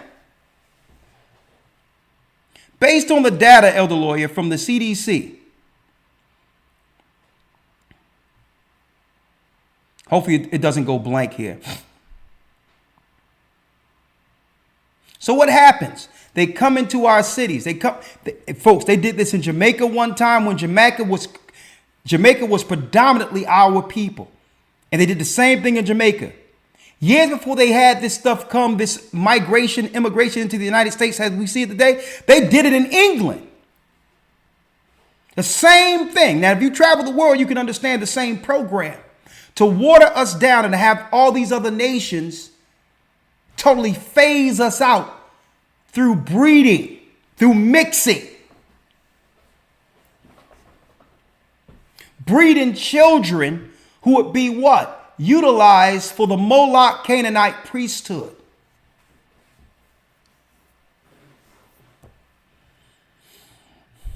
Yeah, they look at our sisters, as you said, brother, as a casualty of war. And they know our sisters are hurting and all that in the neighborhood. Sometimes can't make ends meet, rent, whatever the case might be that's going on. There's a disparity between men, how many women can actually get a husband anyway, because the numbers doesn't bear out. So you got these women who are out there with their apartments and all that who really can't make ends meet. And guess what? These guys that come over to the country know it.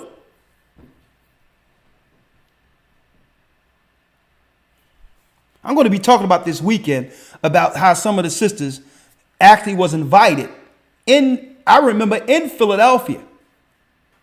And brothers was like, oh, it ain't going down like that. The mosque in West Philadelphia, where guys were trying to get sisters to come back there and all that. But I'm going to talk about that I'm going to talk about that Sunday. Let me get up this data real quick.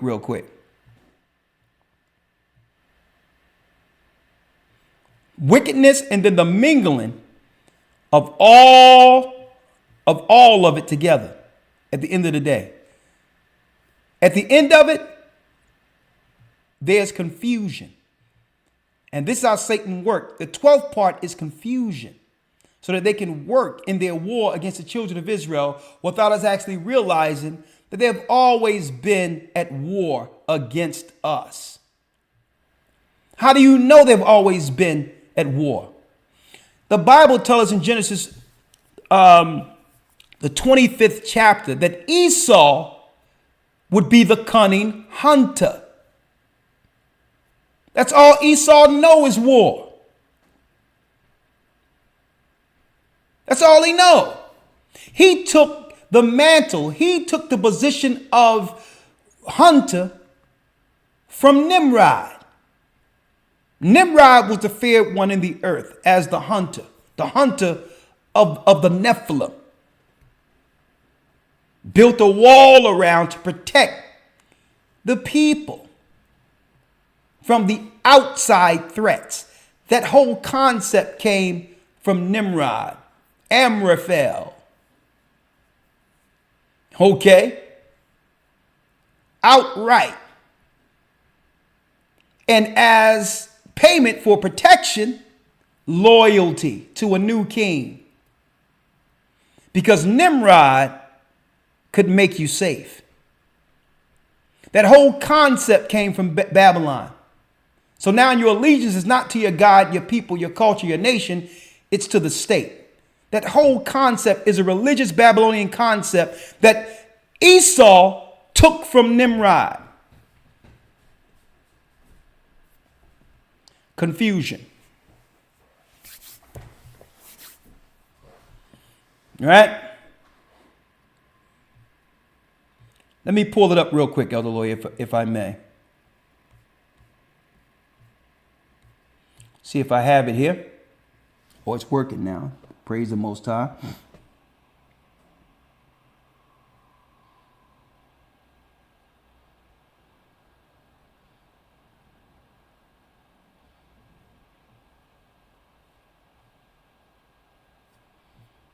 You see? Men, 1 second.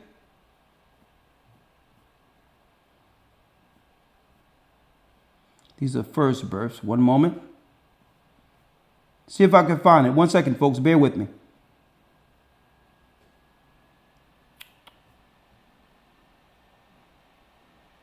There it is right here. And these are, that's first birth. Let me go the total. Hold on 1 second. Stick with me.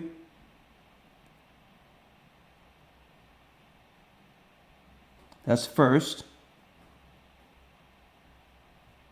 1 second. Father.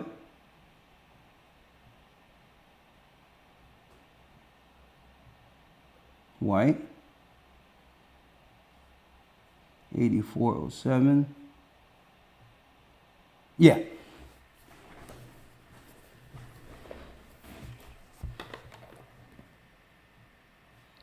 Let me show it here. Now, these are the statistics from the CDC, brothers and sisters. Let me show you. But the statistics of the CDC from 2011 to 2015, right? The number of children born to women aged 15 through 44, which are the normal ages when, usually these are the bulk of children that are had from year to year between those ages, right? And as you go down here and look, the CDC breaks it down, right? Let me show you. Hispanics between that time period, a 4-year time period, 12,303,000. Native born, 7,311,000, because this is in the thousands. It's not the lower number, it's in the thousands. As you can see up here, it says number of thousands, okay? Let me go here. It's going to blow. Check it out. Foreign born, 4,991,000. Not Hispanic or Latino. You notice they're using the Latino first because they knew that so-called Latino would become the new majority eventually in the United States. The white single race, 34,087,000 in that time, right? And this is speaking of particularly the women. The women, right? Blacks, black women, single, 7,286,380, right? Let's go down to the men. Right? Hold on. That's the women. And let's go down here. That's women and men. Hold on. Let me get it here.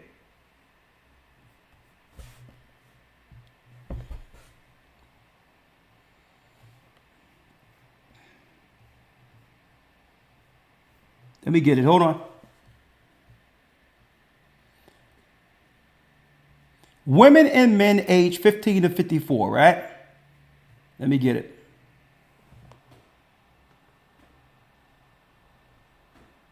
Now, look at the men under those same numbers, right?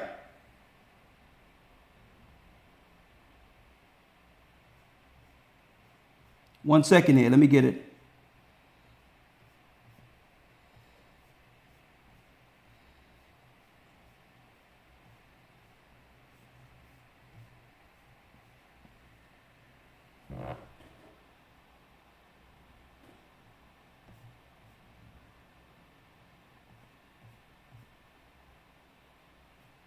I'm going to have to do it after the commercial.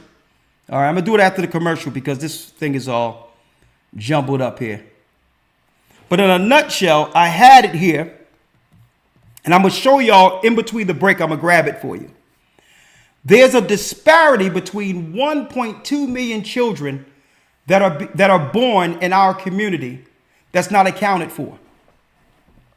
1.2 million people. With the immigrants and others coming in our community with our sisters, that's not accounted for. Okay? I need y'all to hold tight. I'm going to grab that, come right back with the phone calls. Let me get this data up. One moment. 1 second. Let me grab it here.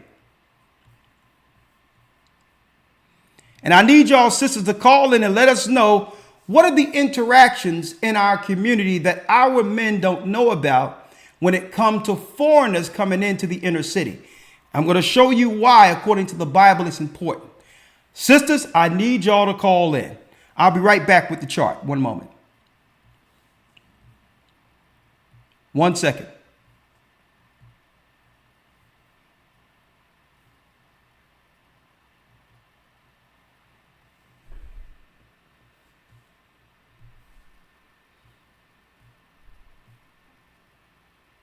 Oh, Lord, you can go to the bathroom. I'm going to grab this chart, all right?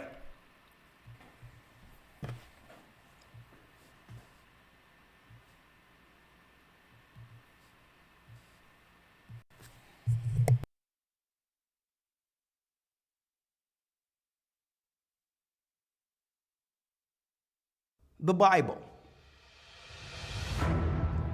Is it hard to understand? When it comes to reading the Bible, the first thing that comes to mind is the fact that this is the Word of God. The seals have been broken, and the truth is here. And when we go throughout the scriptures, when we go throughout extra biblical records, we find that the language that God employed, that he used to create the heavens and the earth, was the Hebrew language. Christ said, I came for the lost sheep of the house of Israel. But yet no one, no religious leader, no religious church out there anywhere can now identify the 12 tribes of Israel. Can we? God is quite simple, but it seems as if man makes understanding him hard. What are those mysteries? The truth of your book and the truth will make you free. The Hebrew and Bible Academy, you're invited.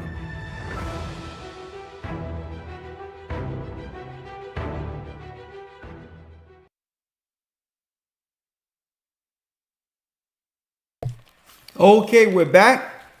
Okay, I got it right here. Thank you. Thank you for your patience, brothers and sisters. I had two separate charts, so let me show you what I'm talking about here. Let me show you right here. Okay. I had a chart here. That was the wrong one. That's the one I was looking for. 2015 is right here. Now, I need y'all to look at this, brothers and sisters. Number of biological children fathered by men aged 15 to 54. Right? Let me show it to you.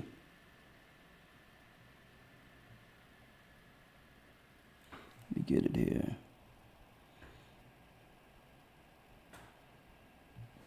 Right here.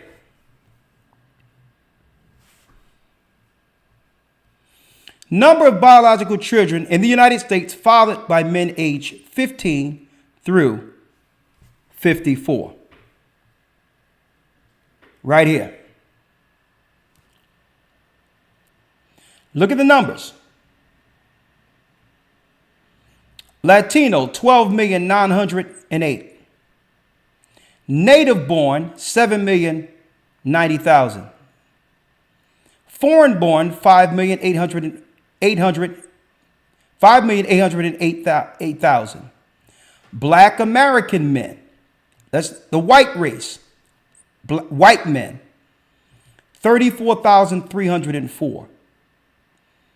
Right? Judah, 7,286,000. Asian single, 3,180,000. Those are the men. Right? Biological men, fathered 15 through 54. Now let's go to the women real quick. Women aged 15 to 54. Same groups through that same time period. Look at this. Latina, 12,303,000. Right? I need y'all to see this, folks. The women have less children than their men. Latina, and this is the women, 12,303,000, opposed to the Latino men down here. Let me go to Latino men. Latino men, 12,908,000. Okay. Close. Right? Close, but still the men have more. Right? The men have more children. Right? Look. Whites. This is the women. White women, 34 million and 34,087,000. Right? That's the women. That's the white women. Let's go down to white men in the demographics here. White men, 18,065,000. The men have more children than the women from every ethnicity, as y'all can see. Now, let's go back up. Fathers, right? Look at the fathers. Look at it. Black, this is the men. The black man, 7,286,000 from that same period. Let's go down to the black women.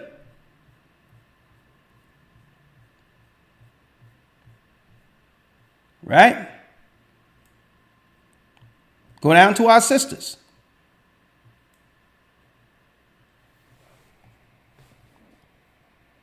Hold up, let me get it here. The women, let's go down.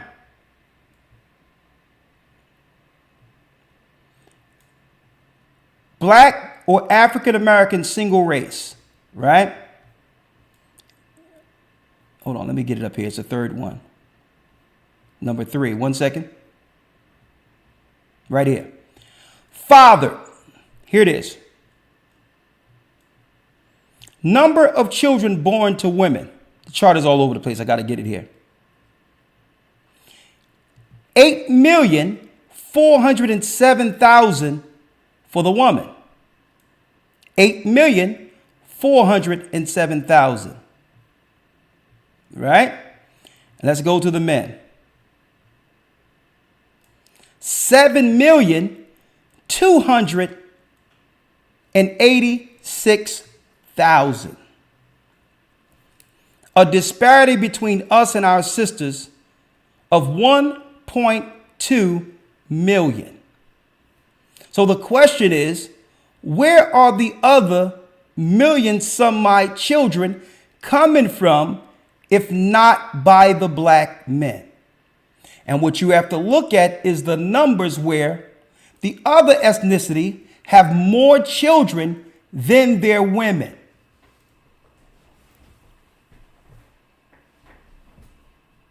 Look at this. 1 million some children unaccounted for in our community, being dumped in our community, blamed on our people.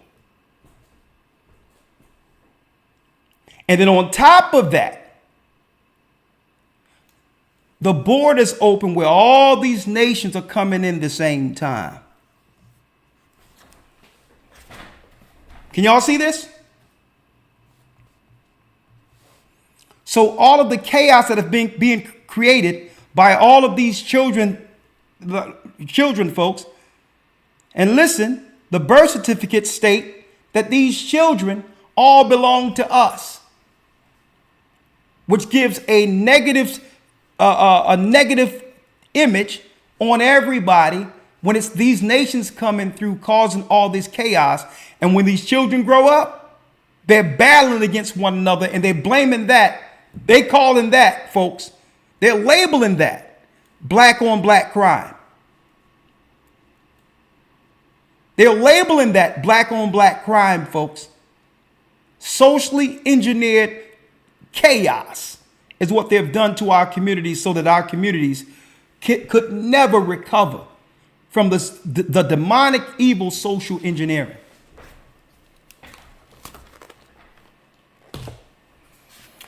Let's open up the lines now. 515-605-9327.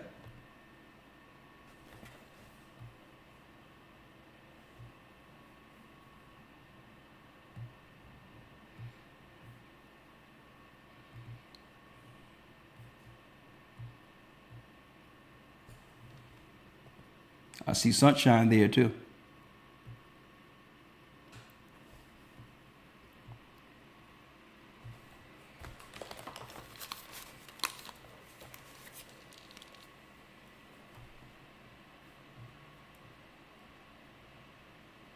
Welcome to Blog Talk Radio.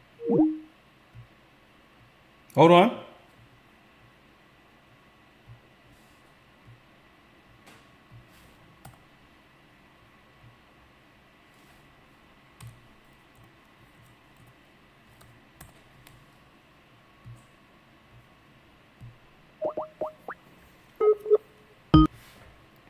Welcome to Blog Talk Radio. Please enter your host PIN. When finished, press the pound key.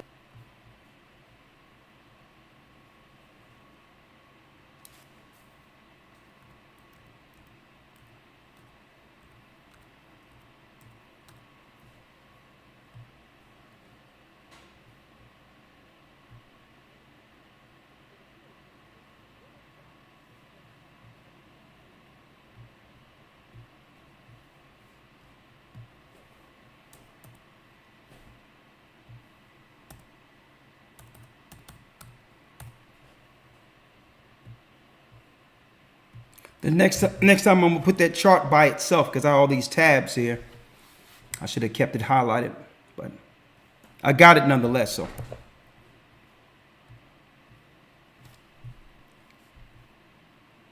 one second here, 1 second, 1 second, 1 second, 1 second.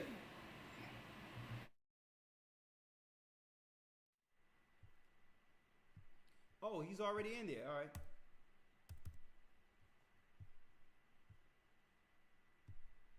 Thank you, Elder Ramar. You're already in there. Okay, let me open up the lines.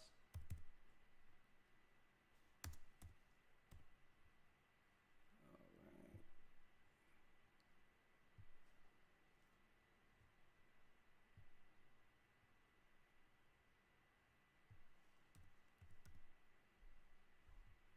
One second.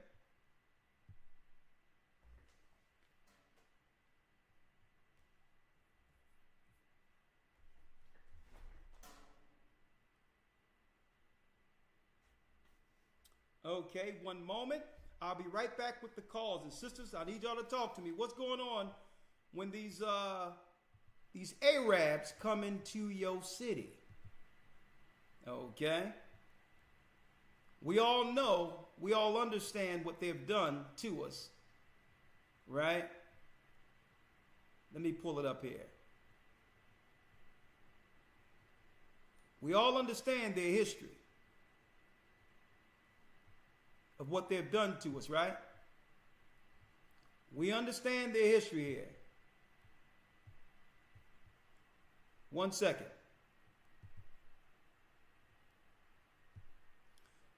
Fair use.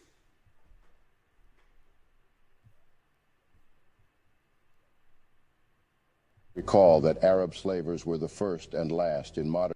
The 25th of March was, as usual, commemorated as the day Britain officially abolished its slave trade in 1807. But how many recall that Arab slavers were the first and last in modern times to ship millions of Africans out of the continent as slaves?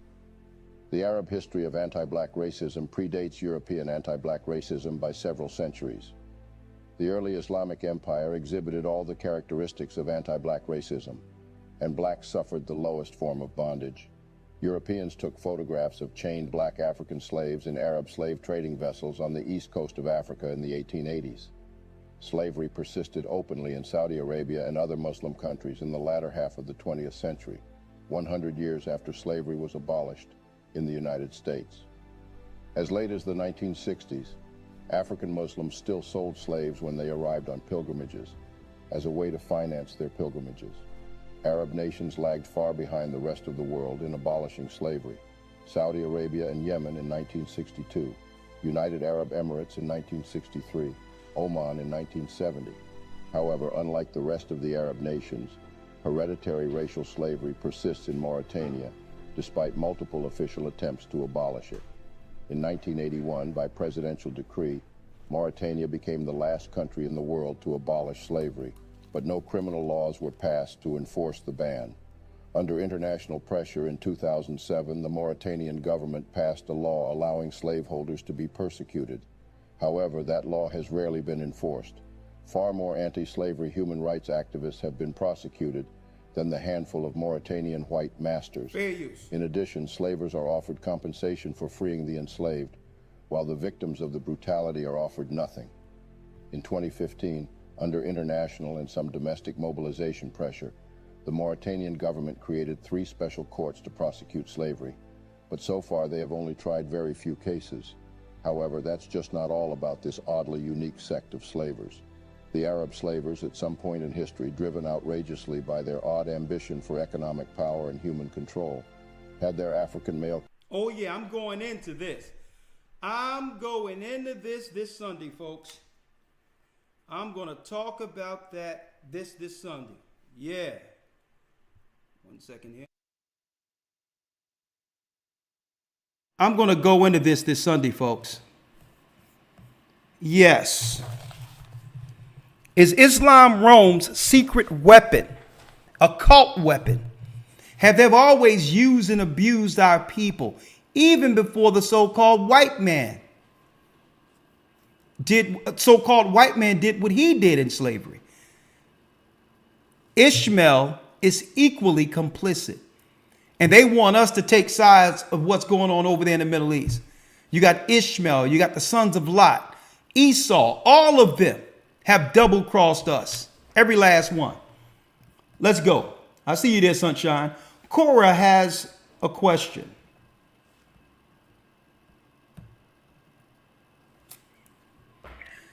Shalom, Elder. Shalom, Cora. How are you? I'm fine.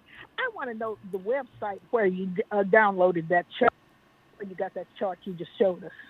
Okay, yeah. I'm going to pull it up real quick. Okay. Let me show you. Because I'm like, the math isn't math, and it seems like they want to blame everything on us in the communities. And I'm like, have they engineered this?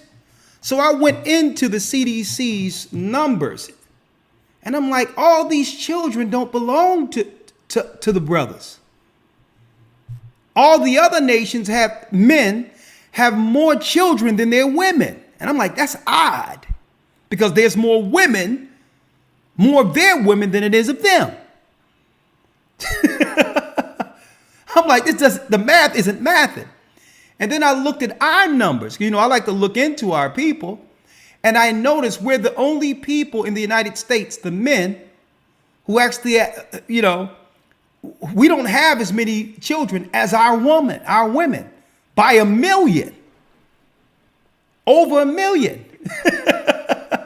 I'm like, boy, do Esau know how to socially engineer this stuff. And then all the children that are our color in the neighborhood is put on all of us. Sister, you would go to the National Health Statistics reports.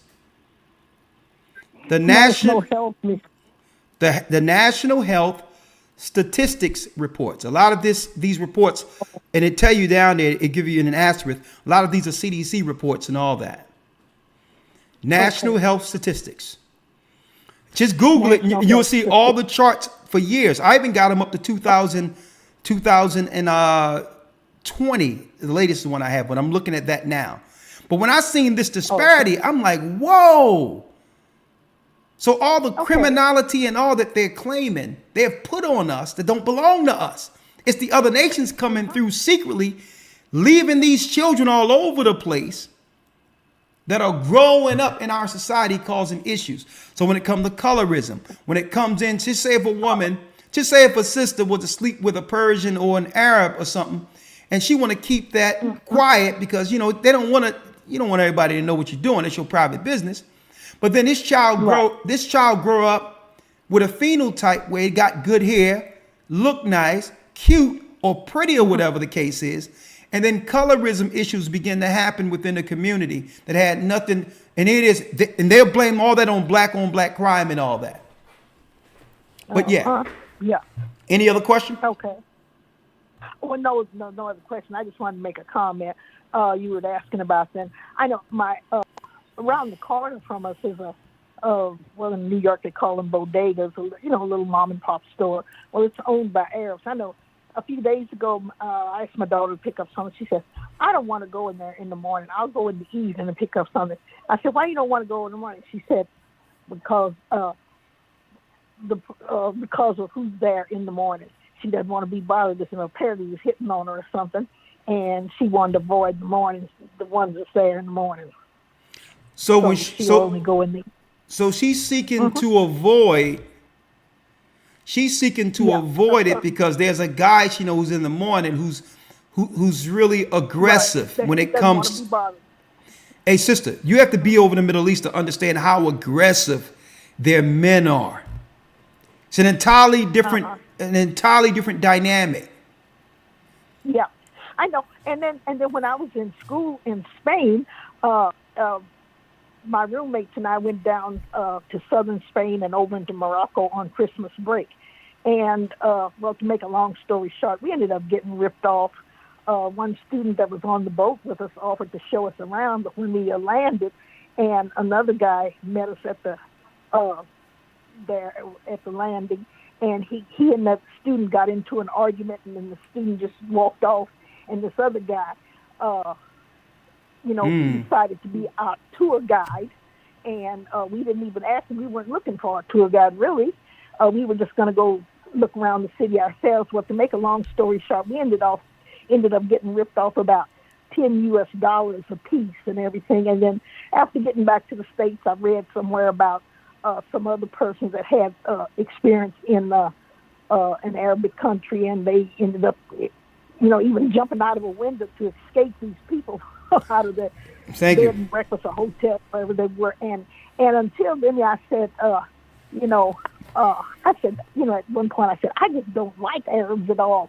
But I said only one redeeming person was I had a coworker when I went to work for the airline, and this one coworker was from Morocco, and we had nice camaraderie in there. And I said he was one redeeming person of the Arabic world. Yeah. But then when you all made the comment, when you talking about the attributes of different nationalities that Ishmael was a wild man, I said I can see that from the experience I had, when I traveled over there.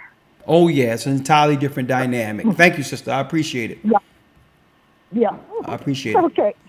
So, oh, yeah, let me tell you, they have an entirely different interactive mindset when it comes to relationships and all that. Okay, because men in America, in the Western world, have been trained to know if you cross the line, you could be accused of something and all types of stuff. You can be arrested.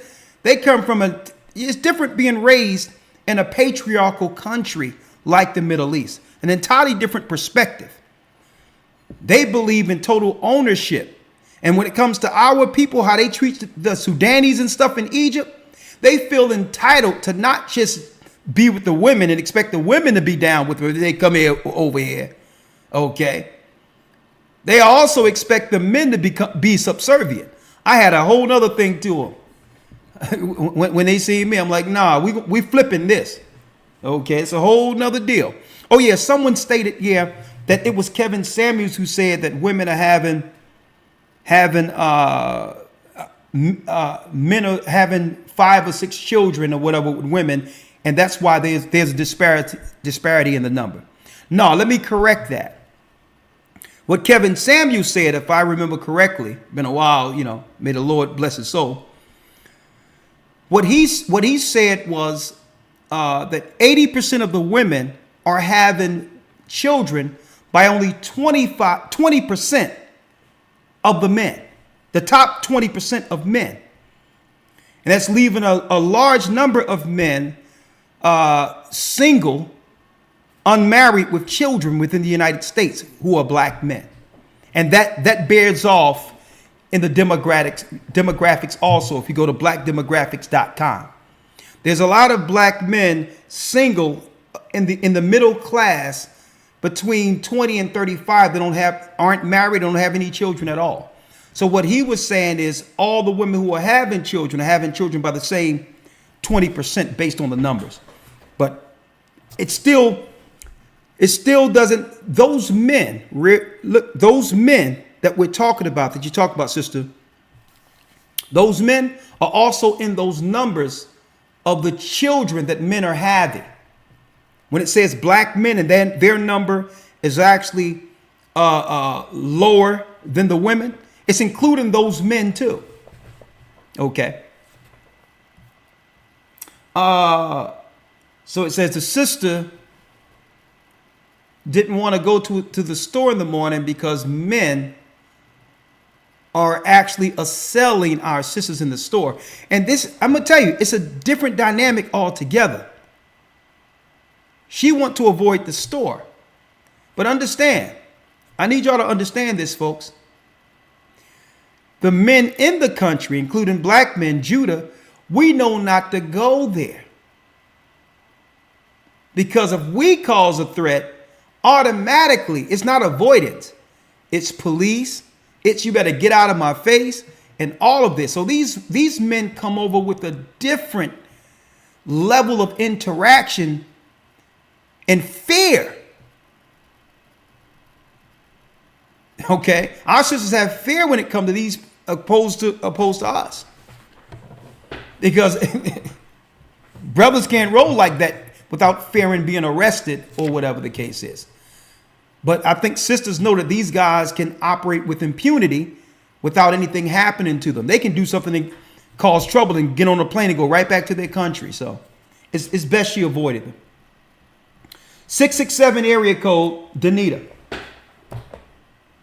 Hey, Shalom, Elder. Hey, This is, Shalom. Danita from D. How you doing? I just wanted to make a... What you have to add to the conversation? I'm good. I just wanted to say, I'm as best as I can quantify all this, by them painting the picture of they have of our people being negative stereotypes and everything, and then now we're invaded with these Arabs in our neighborhoods. Thank God me and Zach moved out of there in the city just in time before they got here. But nevertheless, them owning our stores and them controlling everything, the gas station, everything that we have, everything that we, mom and pops, all we used to knowing. I learned, even in school when I was learning this stuff, that they bring their customs, they bring their traditions, their ways, their religions, all of that to our area, and it's not going to stop. It's very important for us as women, as men, all of us to come together as one. And if we have, mates and spouses and stuff, listen to the black men, because they're telling us not to go to these places without them. It's for our own safety. It's for our own protection. So, I mean, now that it's here and it's in our face, we need to be mindful of our children, them walking alone. And I'm going to the convenience store. You can't do the stuff you used to do. So I just wanted to add, just like, listen to your husbands, listen to your uncles, listen to your dads if you have somebody. Keep that man as the head front as your protection, because they're here to sell us, and it's not going to be good anyway. Any way we look at it, it's everything is here in our face, and that's all I want to add. Sister, I'm glad you said that, because it's going to probably, and I believe it's going to get worse. It's going to become a little scary for our people in these neighborhoods, because it's enough. So many things are being dumped on us now, right? And I need you to think about it. There's a rumor out there. Somebody started something that black men kill a black woman every 5 minutes in the United States. And I'm like, what? So I had to do the numbers on that. I mean, let me say, as a man, as Judah, we expect negative, false data, demonization to be out there without anyone responding. And so I had to look at that. I'm like, because someone said that on one of these podcasts or something, as if they had data. And I'm like, do you know the population of the United States and the percentage of us in the United States? If that happened, there'll be no women left. So, oh my, exactly. But it's out there. No, not every 5 minutes. Every 5 hours, a black man unalive a black woman. And why am I framing this? If those stereotypes are allowed to be out there, some of our people are going to hear this and believe it's so, and deem us who can help our people, help our sisters, as the enemy. That's number one. Number two, the majority of our people has some level of understanding the consequences. A black man understands the consequences in the United States if you jaywalk, let alone harm another person.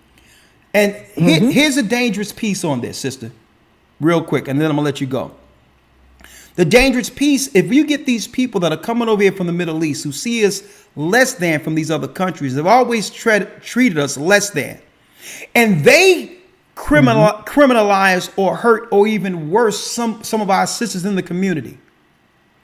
Who will the authorities seek as suspects first? I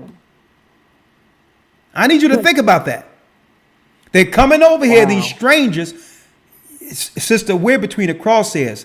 It's going to be the black man as the number one suspect for all this criminality that these people are going to bring from these Arab countries. So if they do, just say if our sister, our sisters, get off me. Who you think you is? Don't touch me. And some of these Arabs, you do that to them. In their country, they believe it's okay for them to respond. And respond in a way that Americans aren't used to. So here it is. She found behind somewhere. I'm just using the scenario. She found somewhere, and immediately what happens? They claim that crime is going up, and we black men, our sons, our children, Judah, your brother, your cousin, has become a suspect to these wild demons who have been let loose in our country. So I'm just putting it out there so that, not that we can actually show discrimination against anyone, but to be aware of where this is going to further demonize the awakening. And it's always going to come back down to the black man ain't nothing. It's going to come down to Judah, because Judah, Benjamin, and Levi, and all the tribes, the men that are rising, are actually pointing to the evils that have always destroyed our people. Hold on. Excuse me. I have to put that on hold. You have something in your phone. All right, let's go down the line. Sunshine is on the phone.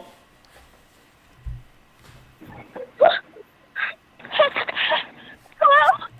Hey, how you doing, Sunshine? How you doing? Hi, Elder. Hi, Elder. Hi. Bless you. Hi.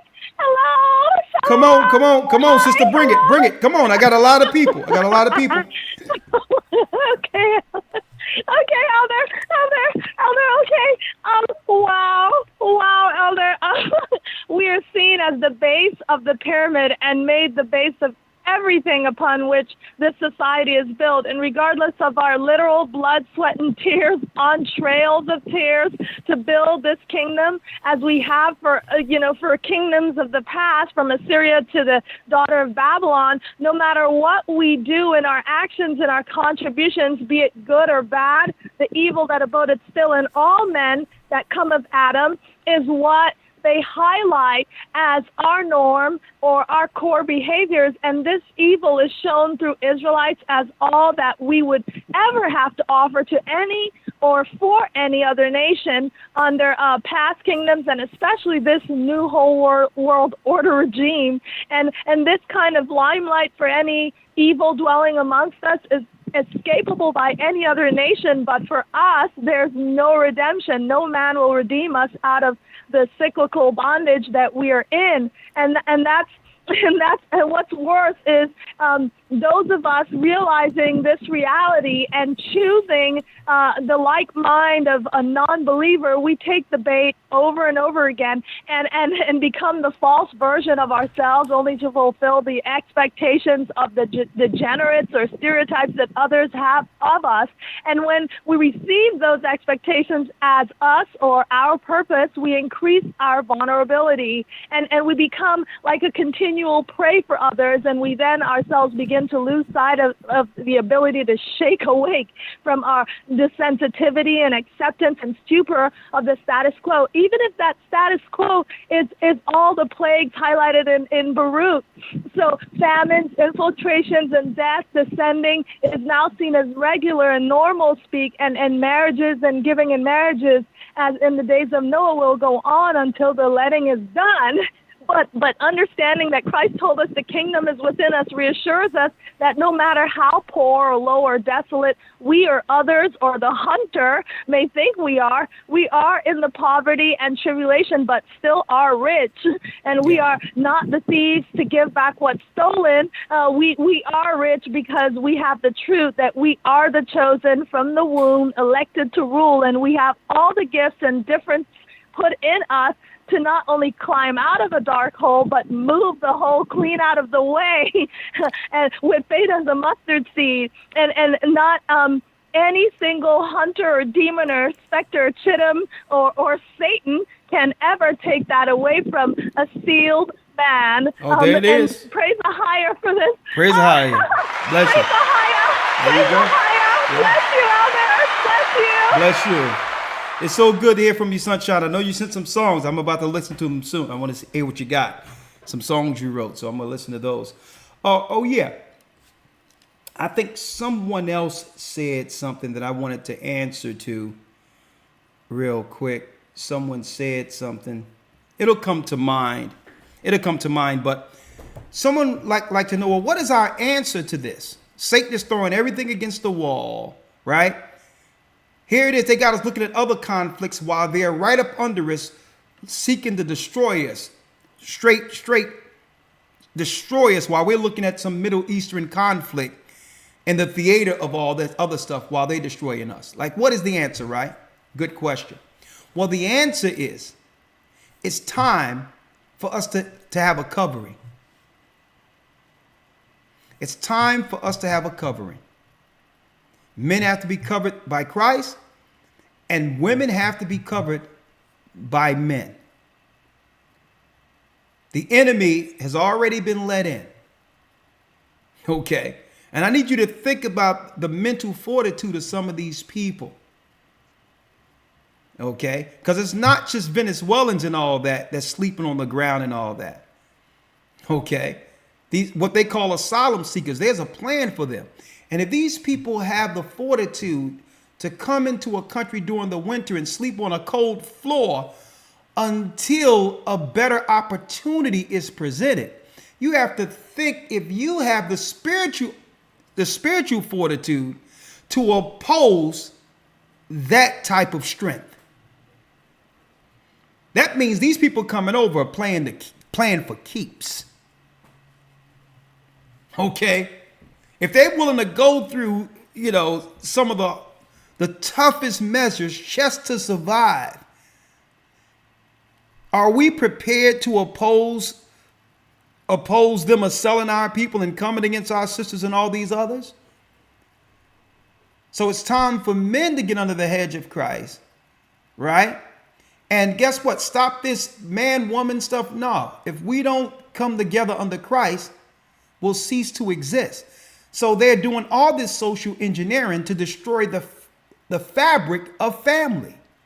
So how do you strategically fight back?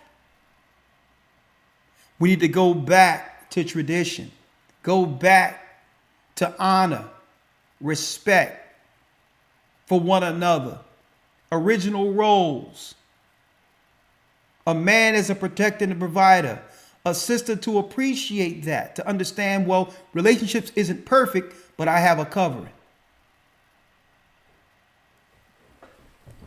And that's what time it is. It's time for us to let bygones be bygones and do what?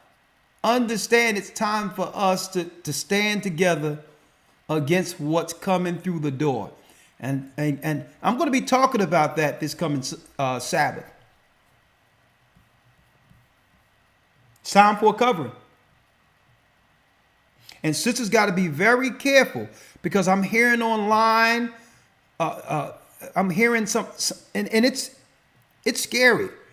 Some of what I'm hearing when it comes to a whole group of people online, women talking about divesting and all these other things. And I'm like, I don't think these sisters is looking at the news that I'm seeing. I'm seeing sisters hooking up with men from the Middle East and all these others in hotel rooms, and then the family saying that they couldn't find their daughter, and they thought it was just a person she was talking with, and now There's a funeral. So sisters, now if you've been outside the country of the Middle East and understand, there's a whole different mentality. You don't even understand the mentality of these men from these patriarchal countries. Okay. I mean, listen, they're different. They're different. Okay. There was a scenario, and one guy told me about this when I traveled overseas. There was this multi-billionaire. He owned Four Seasons Hotel and all this other. He was filthy rich. Come to find out his wife wasn't doing right or whatever the case is. The authorities end up coming after him because what? His wife came up missing. They found her in a desert.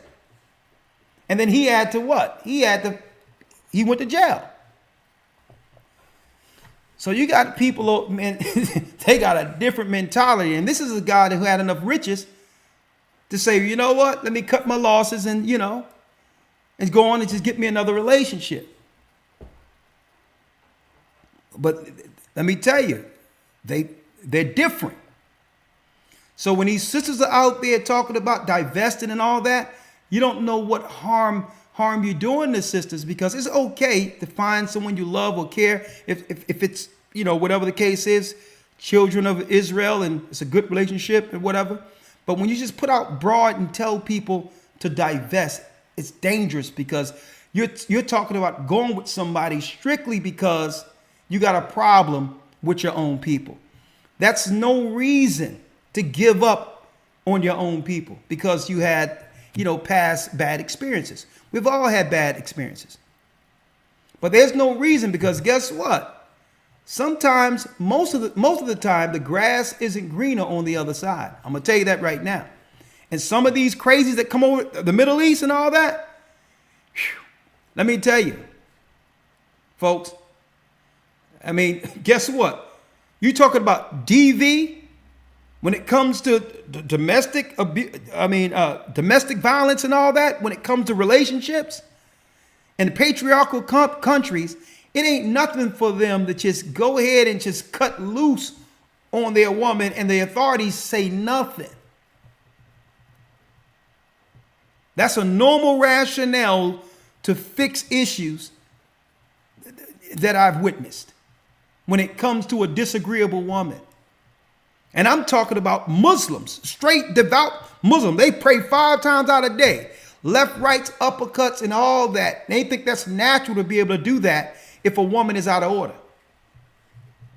So be careful, sisters, when I understand you're probably upset, the relationships didn't work, but this divesting stuff, you don't want to divest with what's coming through the door, I'm telling you.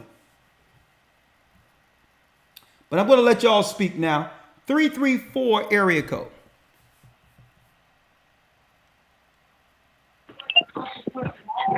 Hello. Yeah, how you doing, Keisha? I'm doing fine. How are you doing? I'm doing well. The floor is yours. The lines, hold up. I just want to... The lines close in 10 minutes. So if you have something to say, question, or want to chime in for the topic, you only got 10 minutes before the lines close, okay? Sorry about that. The floor is yours, Keisha. Okay, I just want to talk about a couple of years ago. I used to work in a Arab shop. They did these eyebrow threading. Okay. And I used to do hair in there. And we had a commission base. I think it was like 80-20 or something. I make 80%. They make 20%. Okay. And the owners came in one day, and the husband, I noticed, kept, hanging around the store and, looking in the air and looking at, certain stuff on the wall. And then he told me that, I looked real nice and just started flirting with me. So after about a couple of hours after he left, his wife came in and was like, you look like a lady from our hometown, back in India. And my husband used to mess around with her. Interesting. And I was like, oh, okay. So I just kept, doing my the sew-ins on the pay on not the page. I'm sorry, on the customer that I had. And next thing I know, she was like, yeah, you look a whole lot like her. And I was like, well, I'm not, from there, so I don't understand, where you're coming from with that. And she was like, oh, that's black people in my country, and you look like her. And like ever since that day, she changed the commission on me to 60/40. She was coming in looking for things. Every time her husband come in, he'll be very, like overly friendly. And at that time, I was, with my husband now, and I never like disrespect him or whatever. So I just, like set boundaries straight and told him, I don't know where this is coming from, but you need to stop with, talking to me about my hair and, how I look and stuff like that. I guess one of the girls who do the eyebrow threading heard it, and she told the wife, and she came in with like, this is not going to work out, and Look at that. we think you're stealing money from us, and we got to just let you go. And like at that time, my husband, he was telling me about, we were the Israelites and everything. And later on, I was like, you know what? I know what this is. It's jealousy, and the fact that we can't even work with these people. They come over here. They don't want us to learn their techniques on, eyebrow threading. They said it's a culture thing. It's not something that they can teach us. But they wanted to learn how to sew hair in. They wanted to know how to do nails. They wanted to learn all these things from me, which I never showed them. And also I told her that you're using my license to keep your business open, because I found out they couldn't even be operating unless they had a working cosmetologist in the building. Look which at was that. Me. Look at that. So I packed up all my stuff and I left. And next thing I know, I started getting threatening phone calls and everything. It was just a mess. Threatening phone calls from, this is interesting. Threatening phone calls from who? Well, they would, I knew it was them, but it was from unknown numbers. They had one in their family. He was trying to be a doctor. He worked at Subway at the time, but they said he was going to be a doctor, and now he is. Hey, sister, this is, but you know what? See, I think the advantage you had in this instance, and there's so many levels I want to talk about using this call as an example. It was your covering that gave you the protection that was needed, even though these people was treating you, under their caste system. They're used to a caste system in there where they come from. It's natural. It's not deemed racist to treat you less than they are. That's the natural way of being. This is why they're allowing these people over. But there's one thing I wanted to highlight: the fact that you had a covering, which is a blessing. It's good to have someone to lean on if you have to pivot financially or whatever the case might be, right? But even outside of that, I need you to check this out: how they let these people over who actually are in financial positions to actually posture against the people who built the country. I need you to check that out. You got the license. They need all of this. They still see you as less than, but on top of that, they have the power to hire and or fire. What's wrong with that picture? Right? What's wrong with that picture? And keep in mind, sister, using that as an example, you will never believe where they receive the loans and all of that to run the business. To run the business that would lead to them being able to fire you. Under the minority laws, the civil rights laws, that our people died for or were arrested to receive in this country is what they're coming in on the black and brown thing with Kamal and all these others to get money that really belonged to our forefathers and the children of our forefathers who died for these particular rights and also fought in past wars. I need you to check out the switcheroo they did on us. So they come over here, they get promised a bag, and on top of that, get grants and all that based on minority money that came from the civil rights movement, only to tell us what? You can get up out of here. Only to exercise their satanic evil view of us as they did in their own country. And I'm going to tell you, that's deep in of itself, sister. Because when that wife seen you, because don't forget, her husband probably dealt with this sister over there who you look similar to.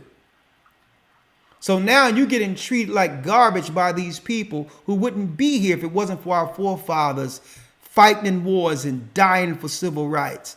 This is a disrespect, not just through them, but through the people, the social engineers over this, who knew exactly what they were doing when they placed these people in our neighborhoods and made them taskmasters over us. So, sister, you should have always thought about, listen, I need to make my own earn outside of them. I need to build my own business outside of them, because without us, they're nothing anyway. I mean, but thank you, sister, for the story. And one piece. Sister, suppose you wasn't married. Suppose you was impressionable. Suppose you're like one of these girls out here who don't have nobody but need the job. And this is what some of these men are banking on. See? So you're the vast exception to the rule, because he did that because what? Why do you think he did it? Because the majority of the time they can get away with it. They can get away with it because so many of our sisters are hurting. They're hurting. So they'll deal with these men quietly, won't say anything, hoping to keep their job and all that. And the next thing you know, they're left for nothing. Another child in our community that came from anywhere now that adds to the negative stereotypes they've placed on our people. Social engineering at its best. Thank you, sister. You're welcome. Thank you. Thank you for your testimony. Thank you. And brothers and sisters, this is the black and brown coalition the government have pushed on our people. Multiculturalism at its best. This is what they told us was equality. Paying everyone else to become slaves, what you would call taskmasters. Folks, this is social engineering at its best.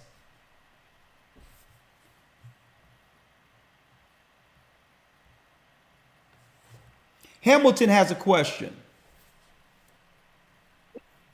Shalom, Elder Shalom. Great calls, too. I really appreciate it. Shalom, how are you doing, Hamilton? Good, sir. Can't complain about nothing. Blessed by the best, like you always say. Okay, his name is Ahaya. Talk to me. Yeah, I just wanted to say, first and foremost, I just got in the academy, and the first 4 weeks have been outstanding. Oh, all praises. Very pleased with the first 4 weeks, and looking forward to continuing listening every Sunday. Thank you. I really appreciate your support. Yes, sir, no doubt. I've been reading the book of Jasher since you've been touching on the book of Jasher in the last academy. And I came across some scripture about Isaac and Rebekah, and how old Rebekah was when Isaac got with her. Yeah. Being she was 10 years old, it made me think of something that I heard in another broadcast that you had spoke about. I guess, I don't know, I want to call them the 1948 people. Yeah. That they're into that. Yeah. Yeah, but the whole thing is, but let me make it clear, and I have to clear that up when people read that. Okay? Just because you're joined to a family doesn't mean that the man immediately dealt with her. You understand? Just because you join families and you live in the same province, it was entirely different, their setup in the past, than it was how we're living. We lived in provinces. So just because someone was promised to you at a young age didn't mean you immediately dealt with that person. Okay? She was raised into a wife. Okay? Okay. I'm glad that you cleared that up, Elder. Yeah. That was what my question was based on. It was based on that. Like, could that maybe be why these 1948 people try to go that route? Is that what maybe they use? Well, they can't use that. Okay. And let's just talk about it in general. What I have in front of me here, I have the Babylonian Talmud in front of me. Now, since you're in the academy, don't worry about it, because I'm going into the Talmud. And it tells you about all that when it comes to the underage stuff or whatever the case might be. And I'm going to talk about that, how the rabbis talk about that. I can't talk about it here, but I have the Babylonian Talmud right here, and I'll talk about it. I'm going to give you all the few you need in this book. And once I do the excerpts, I'm going to see what I can say live on this particular platform without getting, dinged. All right. But no, they can't use the book of Jasher for that, because what happens is you have to realize, if you are promised to someone, you understand, you can live in their province until you come to a time of your flowers, or at the age to be able to consummate and all that. All right. So no, the Bible never promoted any level of what we would deem today, child, adult type things. Okay. Everything was done in proper order according to the law. Okay. Understood. So no, they can't use that. All right. Thank you. All brother. right. Thank you, Elder. Appreciate All it. right. Shalom.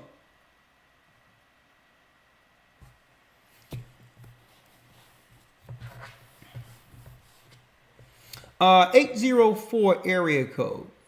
Joshua has a question. Shalom, Elder. Shalom, how are you? I'm doing good. Actually, when you was talking about the Arabs moving into our communities and pretty much taking advantage of all the economic advantages, it made me think of, I was reading the book of Jubilees one day. I actually got it highlighted. Chapter 15, I want to say verse 30 in my book. Mm-hmm. And it says, for Ishmael and his sons and his brothers and Esau, the Lord did not cause to approach him, and he chose them not because they are the children of Abraham, because he knew them, but he chose Israel to be his people. Do you think that they know the truth behind this, so they kind of keep teaming up to try to throw us off so that we can receive the treasures that's for us? Absolutely. It's a sleight of hand. They'll make us believe that there's some certain conflicts and all that, and to some degree on the lower level, I believe some of these conflicts exist. But the puppet masters and leaders of these particular nations are united under one agenda against our people. And so they continually keep us looking at the surface of what they're promoting, but at the same time, they're working together. Esau and Ishmael. Like for instance, Esau and Ishmael. Mm-hmm. Like for instance, and I can use the civil rights movement for instance. That was predominantly led by a Christian, Bible-believing movement.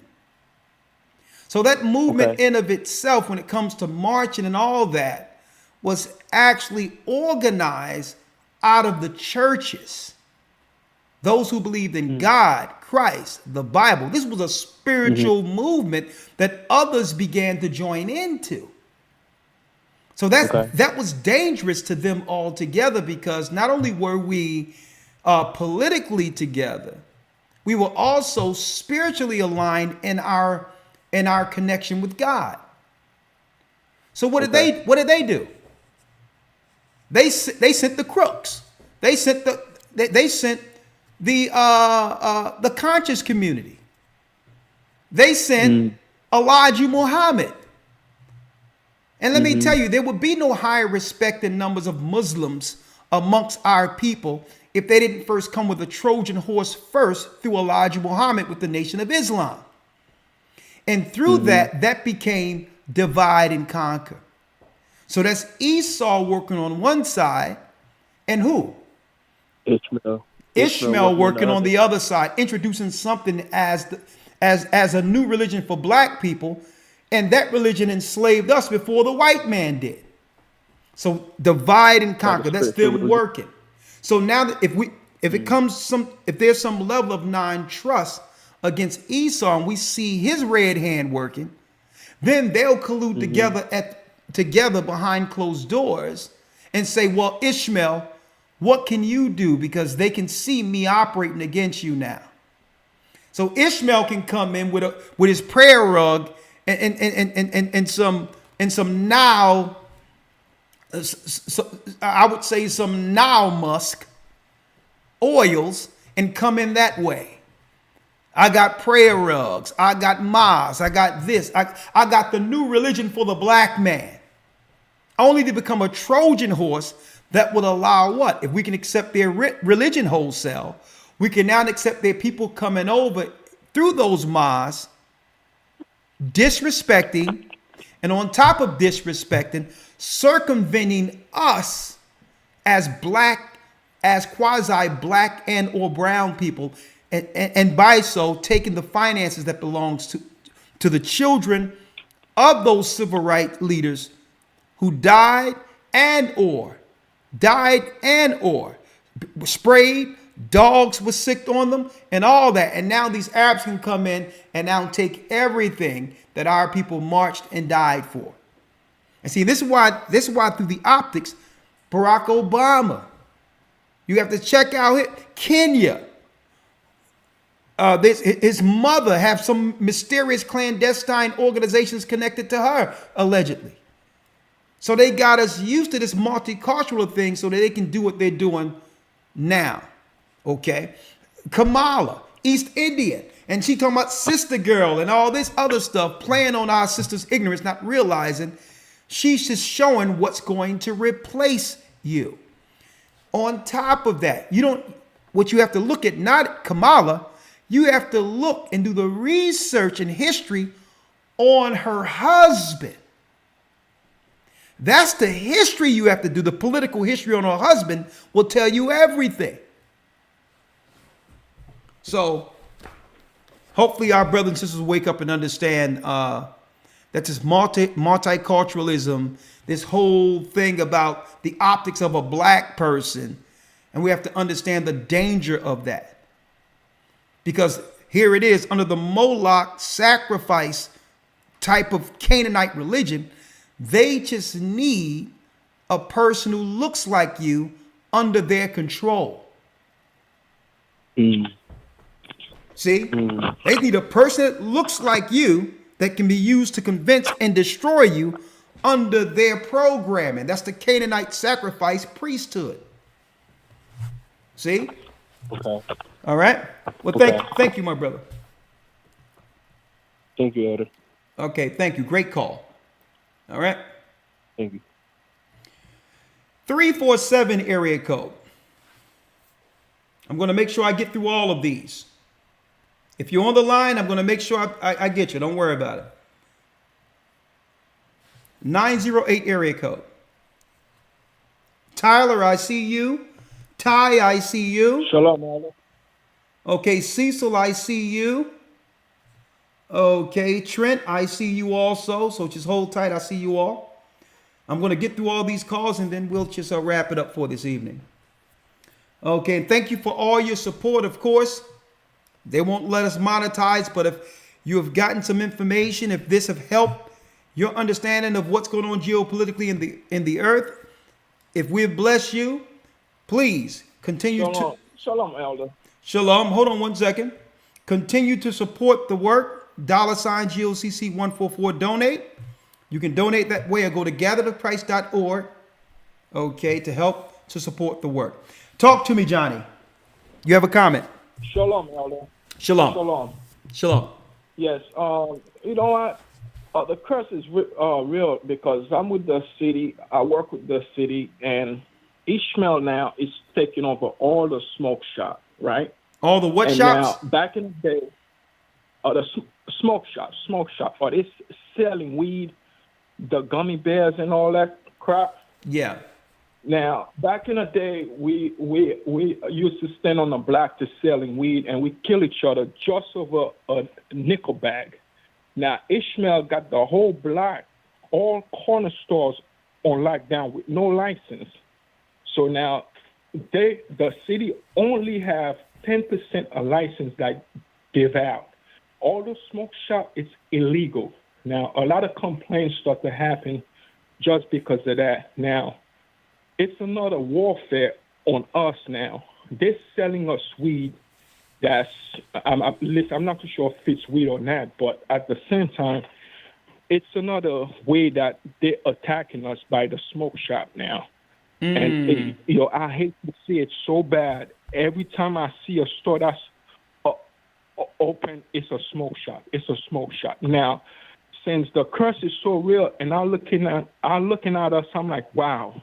When the book said we have eyes, we cannot see, this is real because we killing each other for a nickel bag. Now Ishmael come and take over the whole block and laugh in front of our face, and we don't do a damn thing about it. And I'm like, yo, this is so, you know what it is?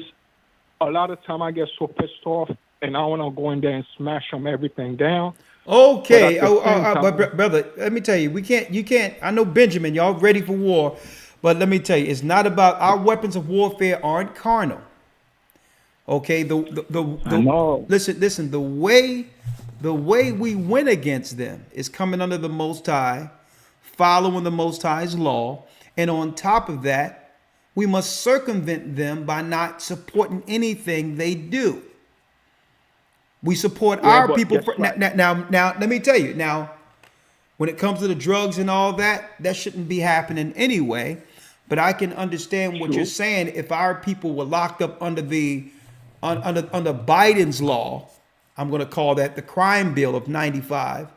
If we were locked up 5 years for a vial of crack cocaine or a few bags of reefer, and now their answer to that is to what? Now they do open up shops and make it legal and give it to the same people who has oppressed us and put us in slavery. What's wrong with that picture? You would have thought that they would make amends by compensating the people who went to jail for a bag of weed, right? You would think that they would make amends by at least compensating these people, reparations or something.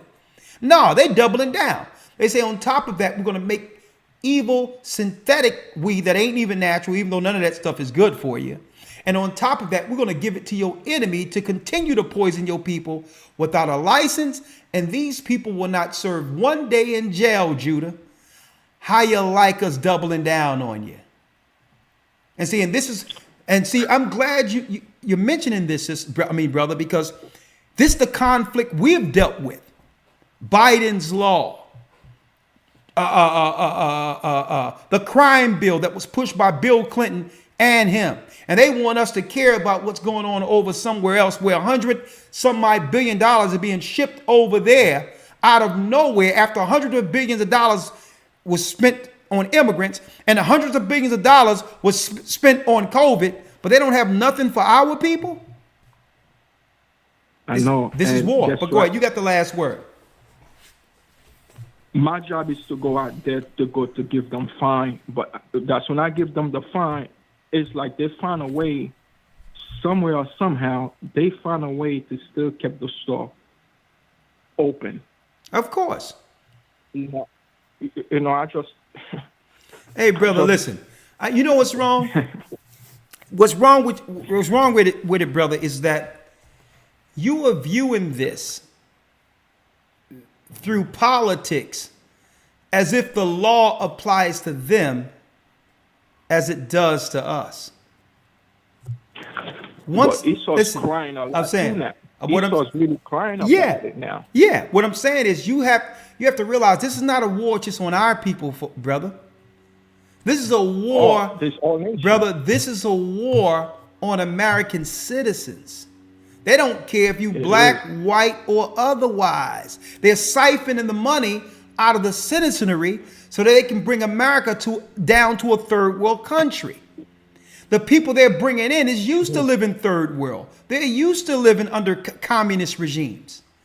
So if they can take all of the contract money and all of the money that would go to embolden the people of the country and give it to those who are used to communist third world behaviors and understandings and setups, this is how you collapse a country in the third world. So they're not just doing this. Yeah. So they're not just doing it against us. They have passed altogether non-American policy. They are at war with their own citizenry. Revelations 18. Babylon the Great is fallen, is fallen. They don't care if you're black or white. If you are a citizen of the United States, you are a threat to the New World Order. As far as I can see, allegedly. Thank you, my brother. Shalom, Elder. All right, shalom. Muted.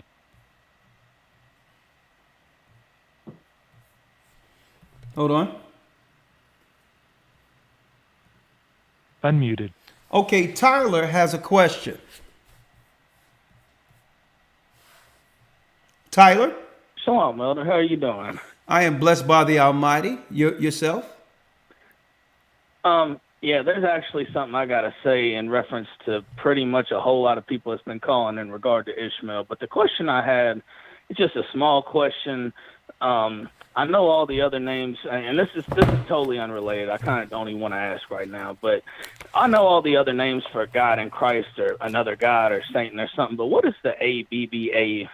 What does that mean? Abba only means father.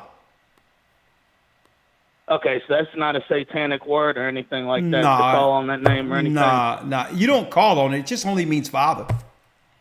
It's no. Okay. Yeah. All right, but yeah, I got a story to tell you in reference to what a lot of the sisters been saying.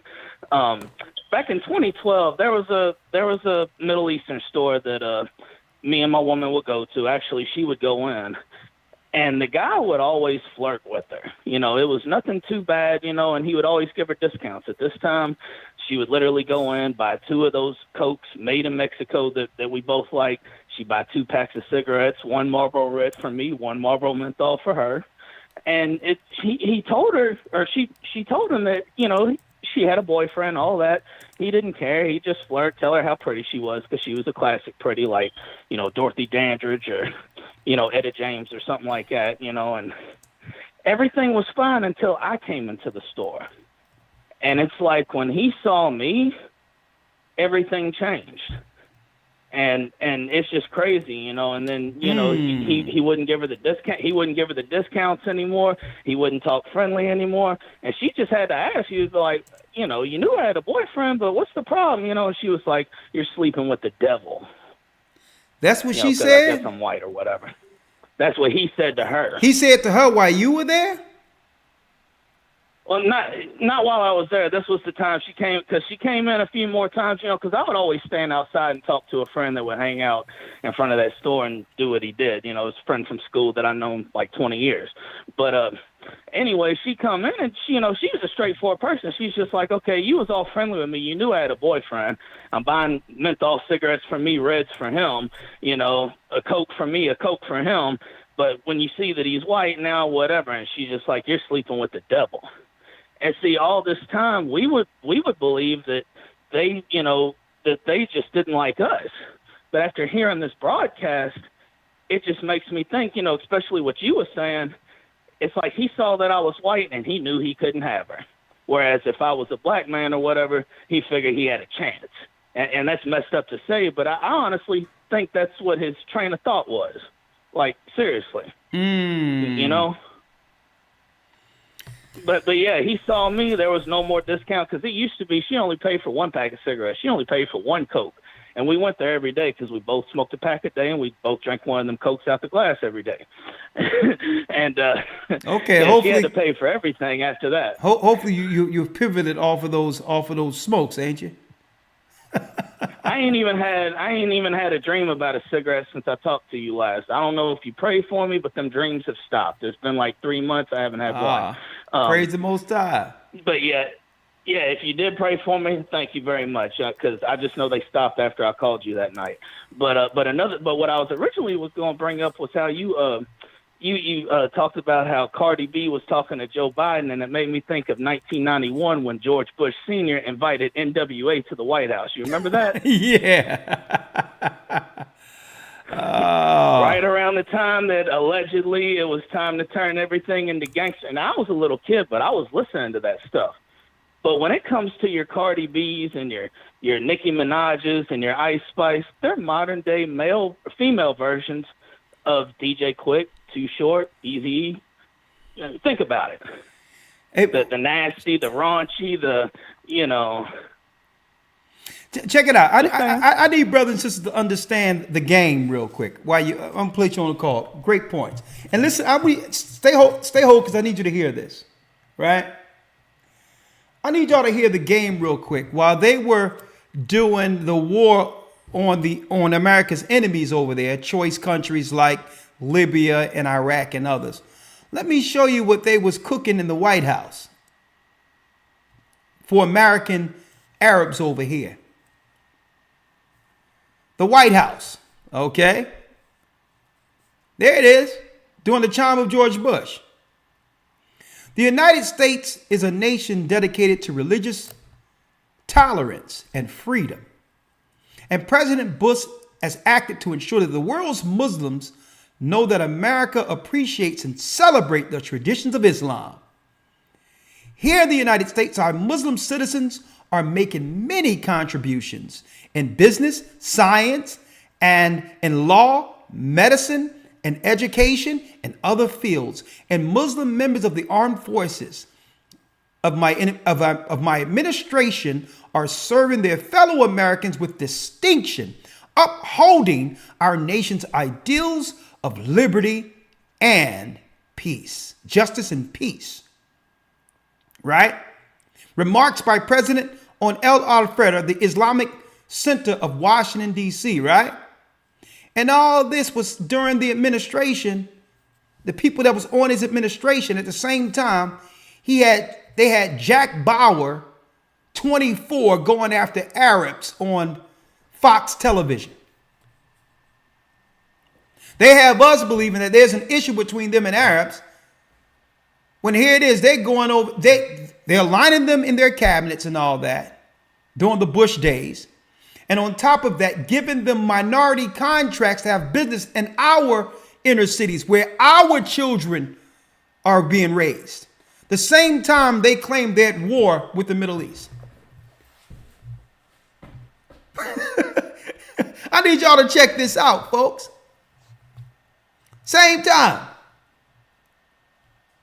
So when we see what's going on in the Middle East right now, we have to ask, well, what are your relationship with the people, with those same people from who you're bombing, that you have given money, grants, and all of that housing, who's in the country right now,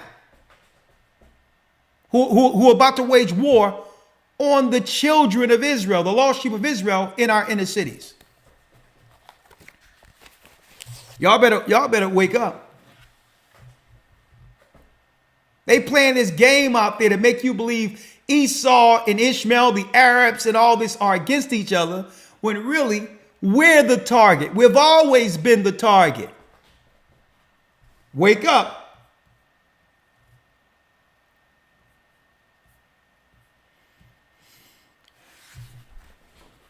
How you doing, Trent? Good evening, Trent. Oh, man. Elder, my God, bro. Yes, sir. Elder, sorry to say, bro. I was gonna ask about I was gonna ask you to break down what's the difference between? Well, let's start with that. Being called or chosen. So let's start there. But some young men called in, and let's start there. What's the difference between called and chosen? I don't think a lot of people know. The Most High Is that chose. Matthew 22 and 14? Okay, If I remember correctly. let me make it clear. Okay, many are called, And what's the few. difference? Many are called, few are chosen. Time and chance happen to all men. So just because you hear the word and understand the word doesn't mean you're going to walk in that calling to the end.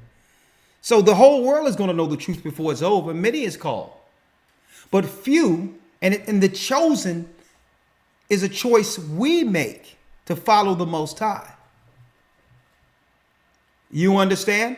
Come on now. No, I don't. no. I'm gonna explain it to I you. think there's got to be there's a difference. Okay. Come on now. Listen, Called and chosen. brother. I Listen. think Elijah. I think Elijah is Okay. chosen. Okay. I think right, brother. right. You asked me. I'm just asking. Listen. Go ahead. Listen. You asked me a question, and I'm gonna answer it. If you think something different, you have the right to think that. I'm not here to argue a point to where you're wrong, I'm right. You asked me a question and I'm answering. The Bible says, "Ye that endure unto the end, the same shall be saved." Okay. Judas was called. Okay. Many people were called into the work, but who's going to finish? So that chosen is another dynamic that leads to those who will endure unto the end. Deuteronomy 7 and 6 tell us that we are a special people and that we've been chosen as a people above all people that are on the face of the earth. But does that mean all of us are going to make it because we're chosen? Okay, so are you saying that even the chosen can make a conscious decision not to be saved? What I'm saying is the Bible says only a remnant is going to make it out of the chosen. So that means the chosen. Why is there a differentiation between the called and the chosen? Okay, I'm going to answer the question, and you're not going to please interrupt me so I can answer it. And then I'm gonna be quiet, Elder. I'm gonna rock with you. No, you don't got to rock with me. I'm answering the question. You can be chosen, but still you must endure unto the end. Christ says, "Ye that endure unto the end, the same shall be saved." We're all chosen, but doesn't mean we're all going to make it. Okay, time and chance happen to all men. Okay, the difference. What made the prophets different than others? They walked in their calling, and they made a pact. They made an oath with the Most High to finish in their calling. That was a personal choice that turned them into prophets, that made them who they were.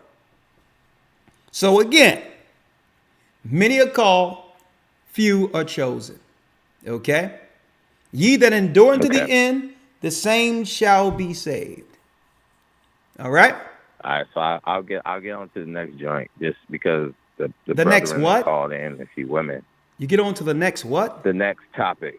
The next topic joint. But let me be politically correct here. No, I mean, so like men are having I'm hearing that's a hard one for men. It's not a hard one for me. I don't have women are not difficult for me. But I think I have to preface as to why, right? The reason why women are. What I don't understand when you state that women aren't hard for you. What they have to do with our conversation? Okay. Well, based on some of the men that have called in, there have been some. I mean, this is kind of almost like an elongated conversation of a point that has been made as of late. When I say as of late, I'll say like inside like the last 3 years. This whole you got to get to it. You got to get to it. Okay. Now you know I could go. I'm trying to talk slow because when I talk fast, a lot of people. Okay, I'm all right. I'm gonna get to it. All right. So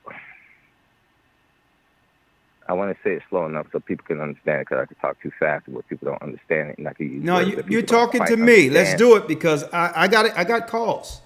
So you got to bring it. What are you talking about? All right, so I'm gonna say it within the trajectory that I normally speak and in the fashion and cadence in which I normally speak. So I'm looking at it and I hear men and women, and there seems to be like this dichotomous infraction that is placed between men and women to the point to where even it is starting to become a placard, if you will, between men and women, even within the black dynamic or the Israelite dynamic, right? And I don't like it. Now, is there some merit to it? Absolutely. But what I'm starting to see is I think that it's becoming something that is so skewed where we're starting to become individualized and not becoming one. To the point to where, I mean, like women, men are not rocking with each other. That's the point that I'm trying to say. Now, I don't have that issue. But I think that I know why I don't have that issue. But there are a lot of, the statistics that was brought out, men between the ages of 18 and like 32 have not been able to have any type of romanticism, if you will, reading between the lines, with a woman inside of a year. And there is a lack of respect. Yeah, but I'm going to need you to land this and tie it up so I can answer to what your true concerns are. Okay, let me land it. Women don't respect men. And what I mean by that is women have gotten to a point where they don't respect men any longer. Like it's dead and it's gone. Okay. Right? Now I'll let you rock with that. Okay, let me rock with that. Okay, I'm gonna rock with that. Right. Now, all right. I'm not going to generalize, okay, because there are a lot of women who respect men. I'm not going to look at it that way. The way I'm looking at it is we as individuals choose our interactions. If someone chooses to allow disrespect, then that's an individual choice. A respectful man doesn't have to accept disrespect or dishonor. Same as a woman. So I'm not going to generalize. Listen, I won't allow anyone to disrespect me. Okay? Because I will respect others. Do unto others as they do unto you. Now let me make this clear. I believe the conversations are necessary to be had when it comes to the understanding of man and woman. Far too long. The dynamic between the two. Yeah. Far too long, one of the issues have been, since time immemorial, the issues have been us just burying our captive Willie Lynch mentality without addressing it. And how ugly it may look, I believe the conversation will lead to understanding. And I believe this thing of being silent intentionally kept the curse going, with a man being under his programming that wasn't healthy long-term to overcome the curse, as well as the woman. Any conversation. Hold on, but let me ask you. Hold on. What does that mean? Listen to what I'm saying. No, I'm just saying, what does that mean? Okay, I'm going to place you on hold, my brother. Okay, because again, if I'm speaking and you speak in between, that means you aren't listening. Okay? So do you want me to answer or do you don't want to answer? I'm trying to listen. Yeah. I just wanted to know, like, exactly what does that mean? Because sometimes people may not know. Brother, you cannot quantify what 2,000 people are hearing. It's not up to you to understand that. I'm answering you. When you generalize and say all women don't listen to men, that's wrong. We got 3,000 people here. That's error. You can't do that when you have women who called in today, who's respectful, who isn't like these women you're talking about.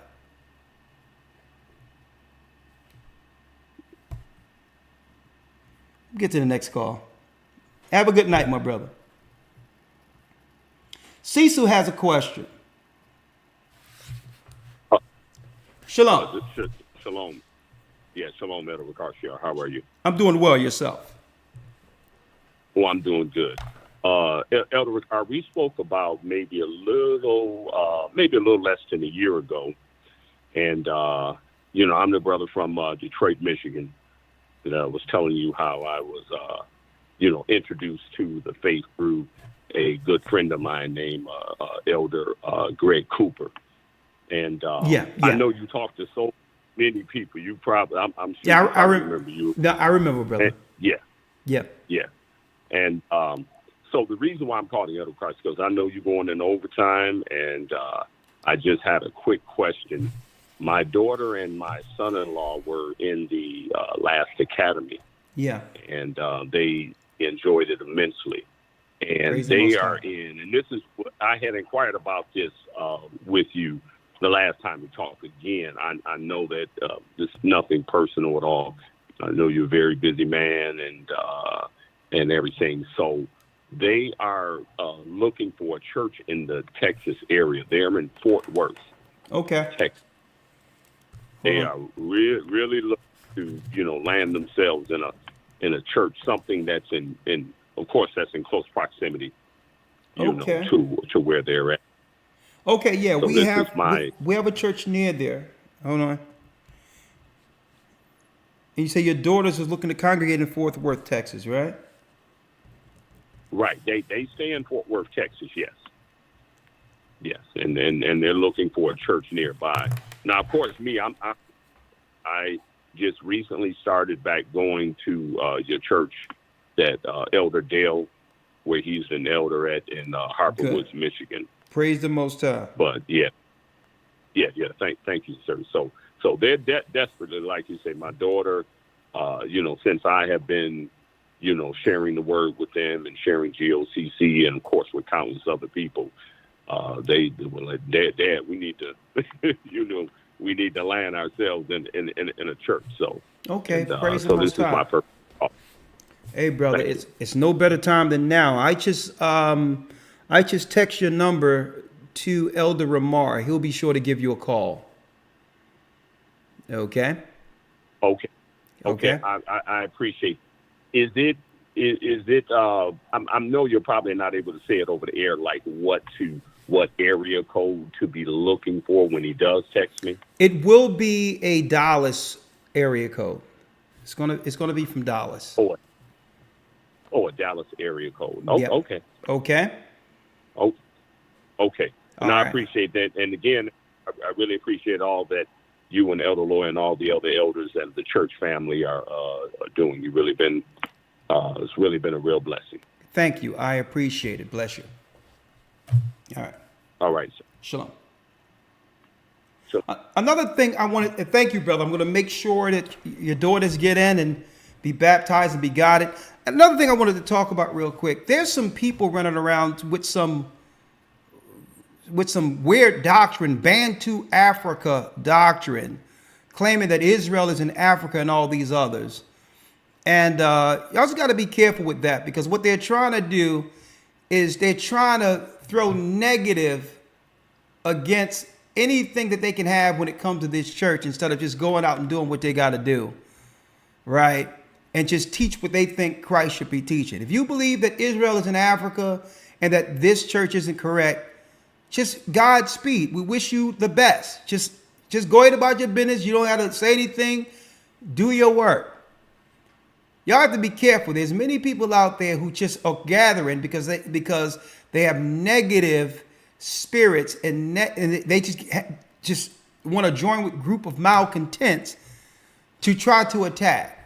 And I'm saying, listen, we pray for you.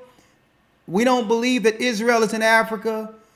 Why try to reach people in our church about our church? Just go do what we're doing. And if you're teaching the truth, then Christ will have sheep for you to guide. I wanted to put that out there. There is no Israel in Africa, folks. Don't believe it. And what they'll do is they'll try to throw some negative and try, yeah, this happened here and this happened there, to only peddle, you know, to peddle some doctrine of Bantu Africa. Okay, so be careful. That's out there. All right, it's a doctrine from the pits of hell. All right, Victor has a comment. 305, Victor. Shalom, Elder. Shalom, how are you? Shalom, Elder. Shalom, how are you? I'm doing fine. Good. All right, great. Can Elder Lawyer hear me? Yes, he can hear you. Okay. Let me tell you something about your partner, man. I met Elder Lawyer about maybe 4 or 5 years ago in Georgia. Everybody was at a gathering, and me and my wife. As a matter of fact, I met you in the Florida body. We had a gathering there. Okay. And he said, "Oh, this is the guy I was telling you about." So we took a couple of pictures, but anyhow, at that when that gathering was completed, everybody went, got a bite to eat. So I'm driving. Elder Lawyer is in the passenger seat. Now, I was a Seventh-day Adventist. I had never heard of a Hebrew Israelite. So since I was a Seventh-day Adventist, and what I knew, I used to really tear down a Sunday preacher. So I'm debating with Elder Lawyer. He's not debating. I'm throwing this at him, and he's knocking us down. I'm throwing this at him. He's tearing us apart. I'm throwing this at him. Well, thus say the Lord. I don't even think he knew I was debating. He was so calm. This young man, planted a seed in me. My wife was baptized. I got baptized.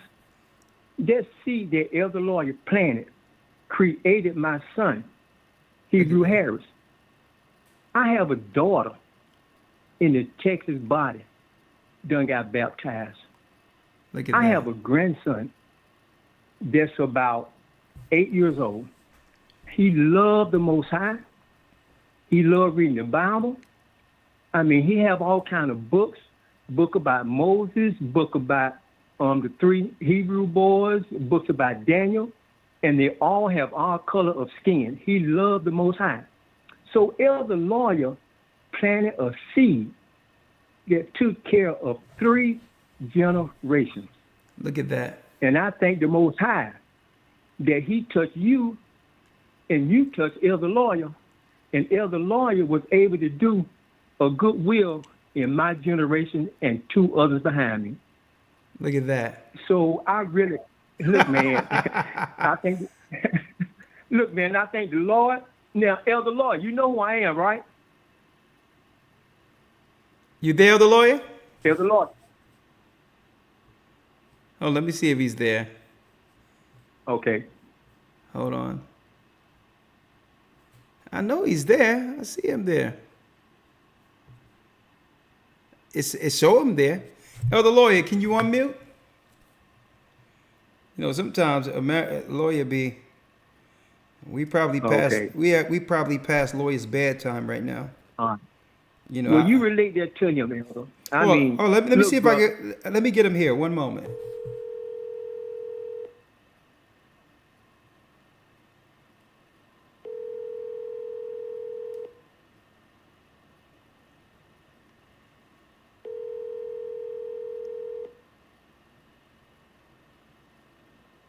Hey, Shalom. Are you up, lawyer? Yes, sir. Did you hear the brother testimony online? No. Are you in the conversation right now, lawyer? No, I wasn't on the call. I dropped off, and you called. I sent the text, asked you to call to pull me back in. Okay, well, let me pull you back in then. Hold on. I'm gonna pull you in. Yes, sir. A matter of fact, you can go to sleep, Lord. It's time. No, it was a brother. What? Oh, hold on. Let me do it this way.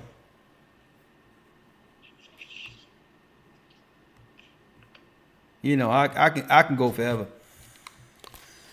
Shalom, are you there, brother? Yes, I am. Okay, 1 second.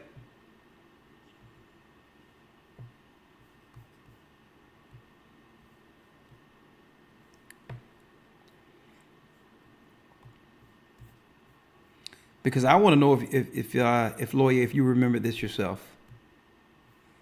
It's a good testimony though. Praise the Most High. All right, brother, you there?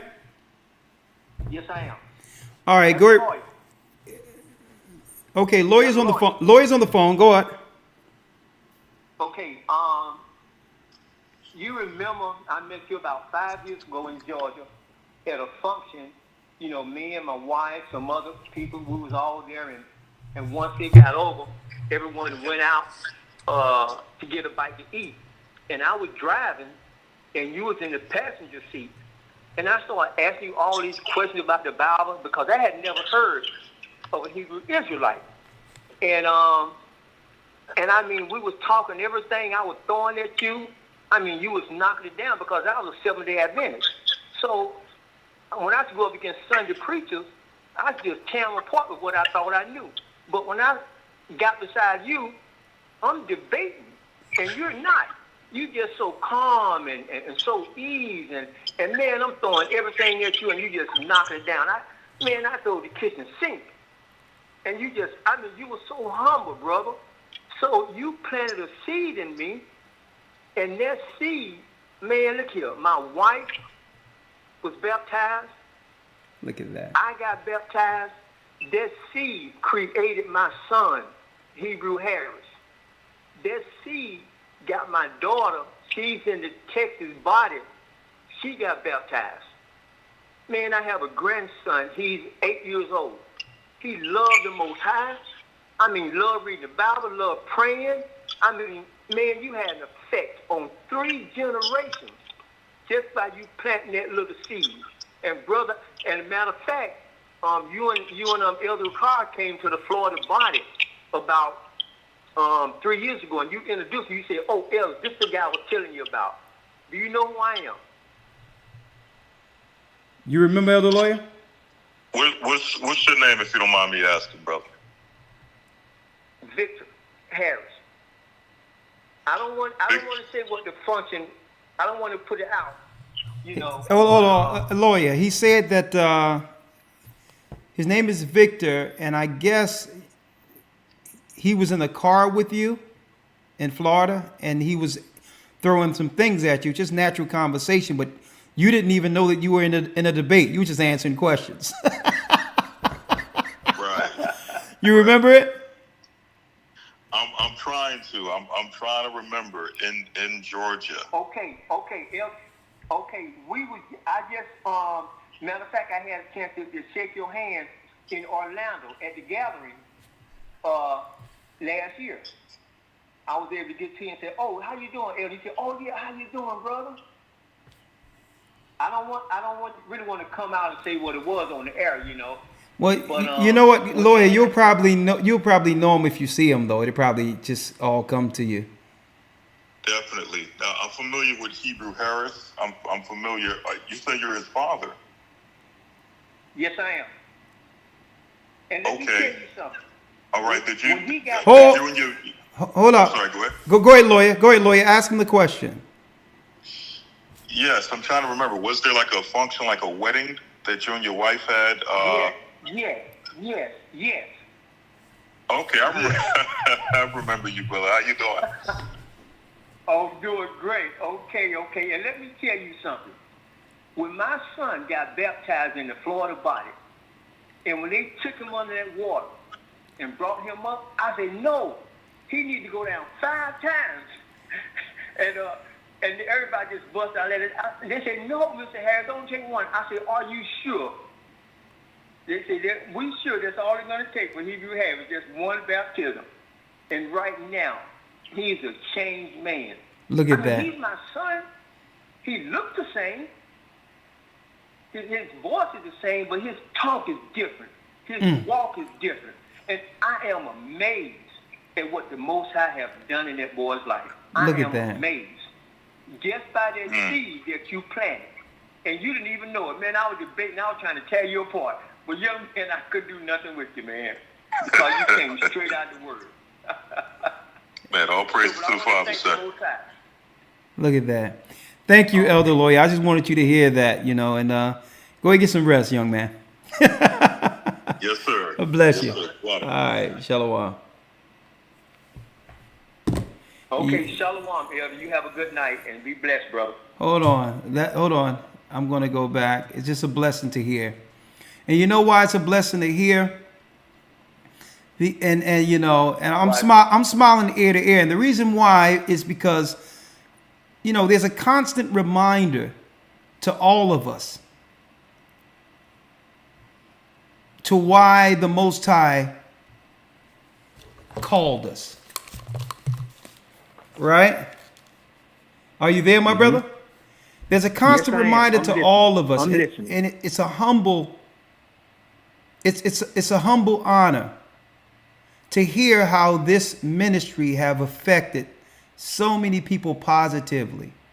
And I'm saying that when I hear this, and I hear and I see all the negative and all the evil that try to come against the work, conversations like this, a call out of nowhere, brother, reminds us to why Christ called us into the point where we'll dedicate ourselves unto the death. Because really, brother, it's really about, if one person come back to the Most High and is received in his kingdom, we've done our job. And to hear that this ministry have affected so many people, is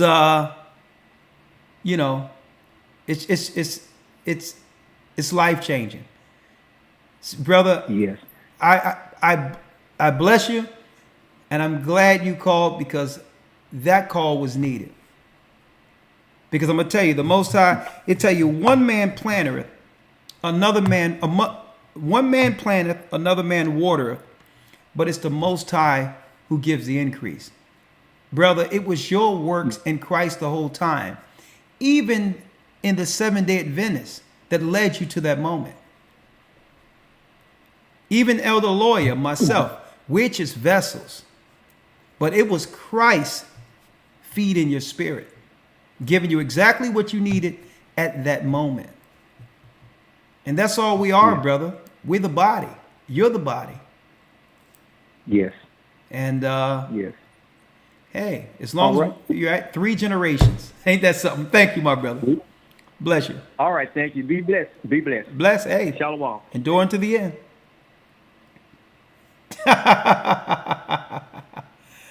Your lawyer, this guy wanted a debate, and there was no debate. The lawyer's like, well, go to this scripture here. Oh yeah, I understand what you're saying. Go to that scripture there. Okay, you see that? Okay, go to this scripture here.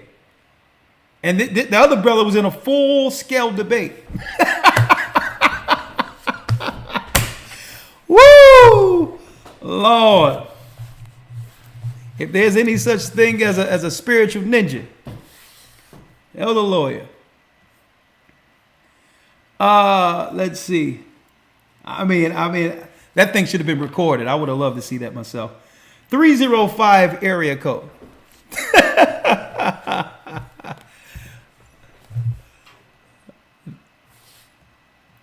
Okay, I gotta go to sleep, y'all. I really do. I want to stay up all night, but I can't. You know what? I'm going to do another. Truth-a-thon soon. I'm gonna do a truth-a-thon. We're gonna do a 12 to 24 hour broadcast where we just switch teachers out, subjects, and all that. For a whole, do an overnight in the morning. I'm going to do that. It's coming.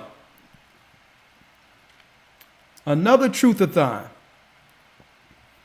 You know, I sure like to hang with y'all tonight, but you know, that who can top that call? Well, it isn't about topping anyway, but what a great call. 3 generations.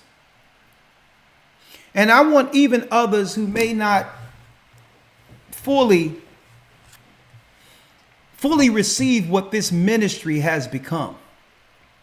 I just want brothers and sisters to look outside yourself and see the work itself and the impact it have had on so many people, not for our sake, but to see the Most High and get on the path to do the right thing, to understand what a work is about.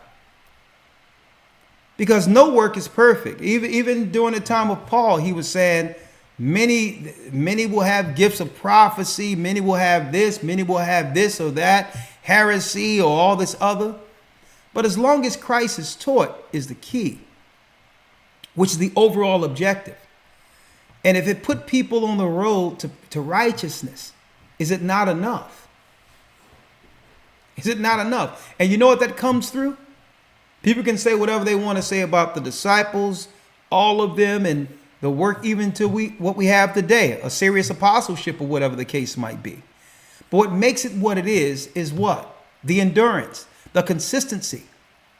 To even people can go on about their life and they may forget about a few things and just go back into the world, but all the time in the back of their mind, even brothers and sisters out there who just go about their life, it's a certain spirit of what you would call comfort to know that regardless of what people are doing in their personal life, whatever the case is, that they're always able to circle back, to get right back, folks, on the mission, knowing that we're here. And that's the spirit of consistency, where people have done all types of things to circle back and say, let me chime in and see what's going on with the elders of the Gathering of Christ Church. And you know where we were? We were here. See? And that's the consistency. Ye that endure unto the end, the same shall be saved, which is so important. Because no one can understand what a gift is, okay, when it comes to an anomaly throughout any generation until you look back and cannot have access to it anymore. You don't know the blessing of what something is until it's no longer available. But I'm glad and I'm blessed to be available right now. I thank the Most High for the honor to be available. See, and that's what the work is. Because there's so many more we have to gather into this number. And once that number is actually collected, once that number comes to its fullness in heaven, we're all out of here. Once that sum is added to the heavens, where it's told to Christ, finish it. We finish it down here and get to that number. He returns. He returns. All praises. What a call. Man, I'm ready to run through a wall right now. Because you know what? Humility, and you can tell the brother was aged. Humility, respect, and honor. These are virtues that we've been missing so long as a people. And to know it still exists gives all of us that extra bit of hope.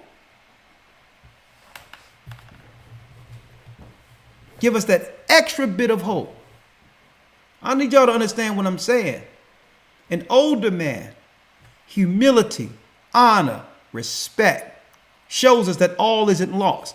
Even though what we're going into with the enemy trying to come against us, it's examples like that reminds us of the gospel. With that, may the Most High be with you. Stay prayed up. That ends our broadcast for this evening. And keep in mind that the Most High is calling back Israel. We're the children of Israel. and we're back.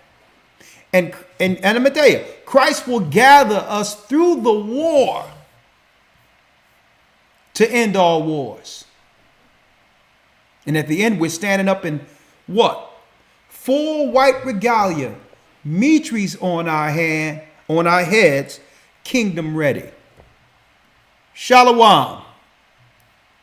To the Israelites and the Gentiles in Christ, let's get it. The Arabs and Africans told us. The Lord is calling back Israel. Got the North American Indians, Simeon, the Dominicans, our highest gathering Israel.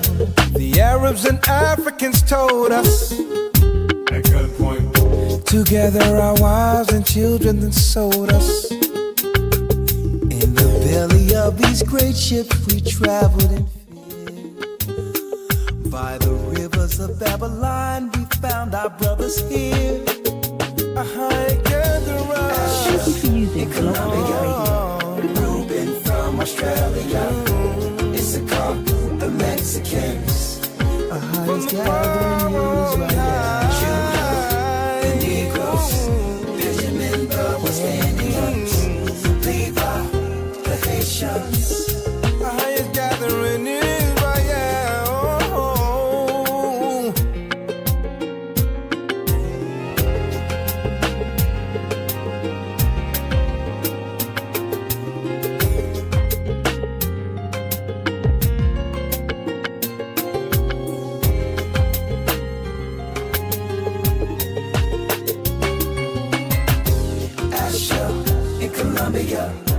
Reuben from Australia, Issachar, the Mexicans. That's who we be. Judah, the Negroes, Benjamin, the West Indians, Levi, the Haitians, Manasseh, the Cubans, Ephraim from Puerto Rico, Naphtali from the Isles of Hawaii. The Lord is calling back Israel. Zebulon from Panama. Gad, the North American Indians. Simeon, the Dominicans.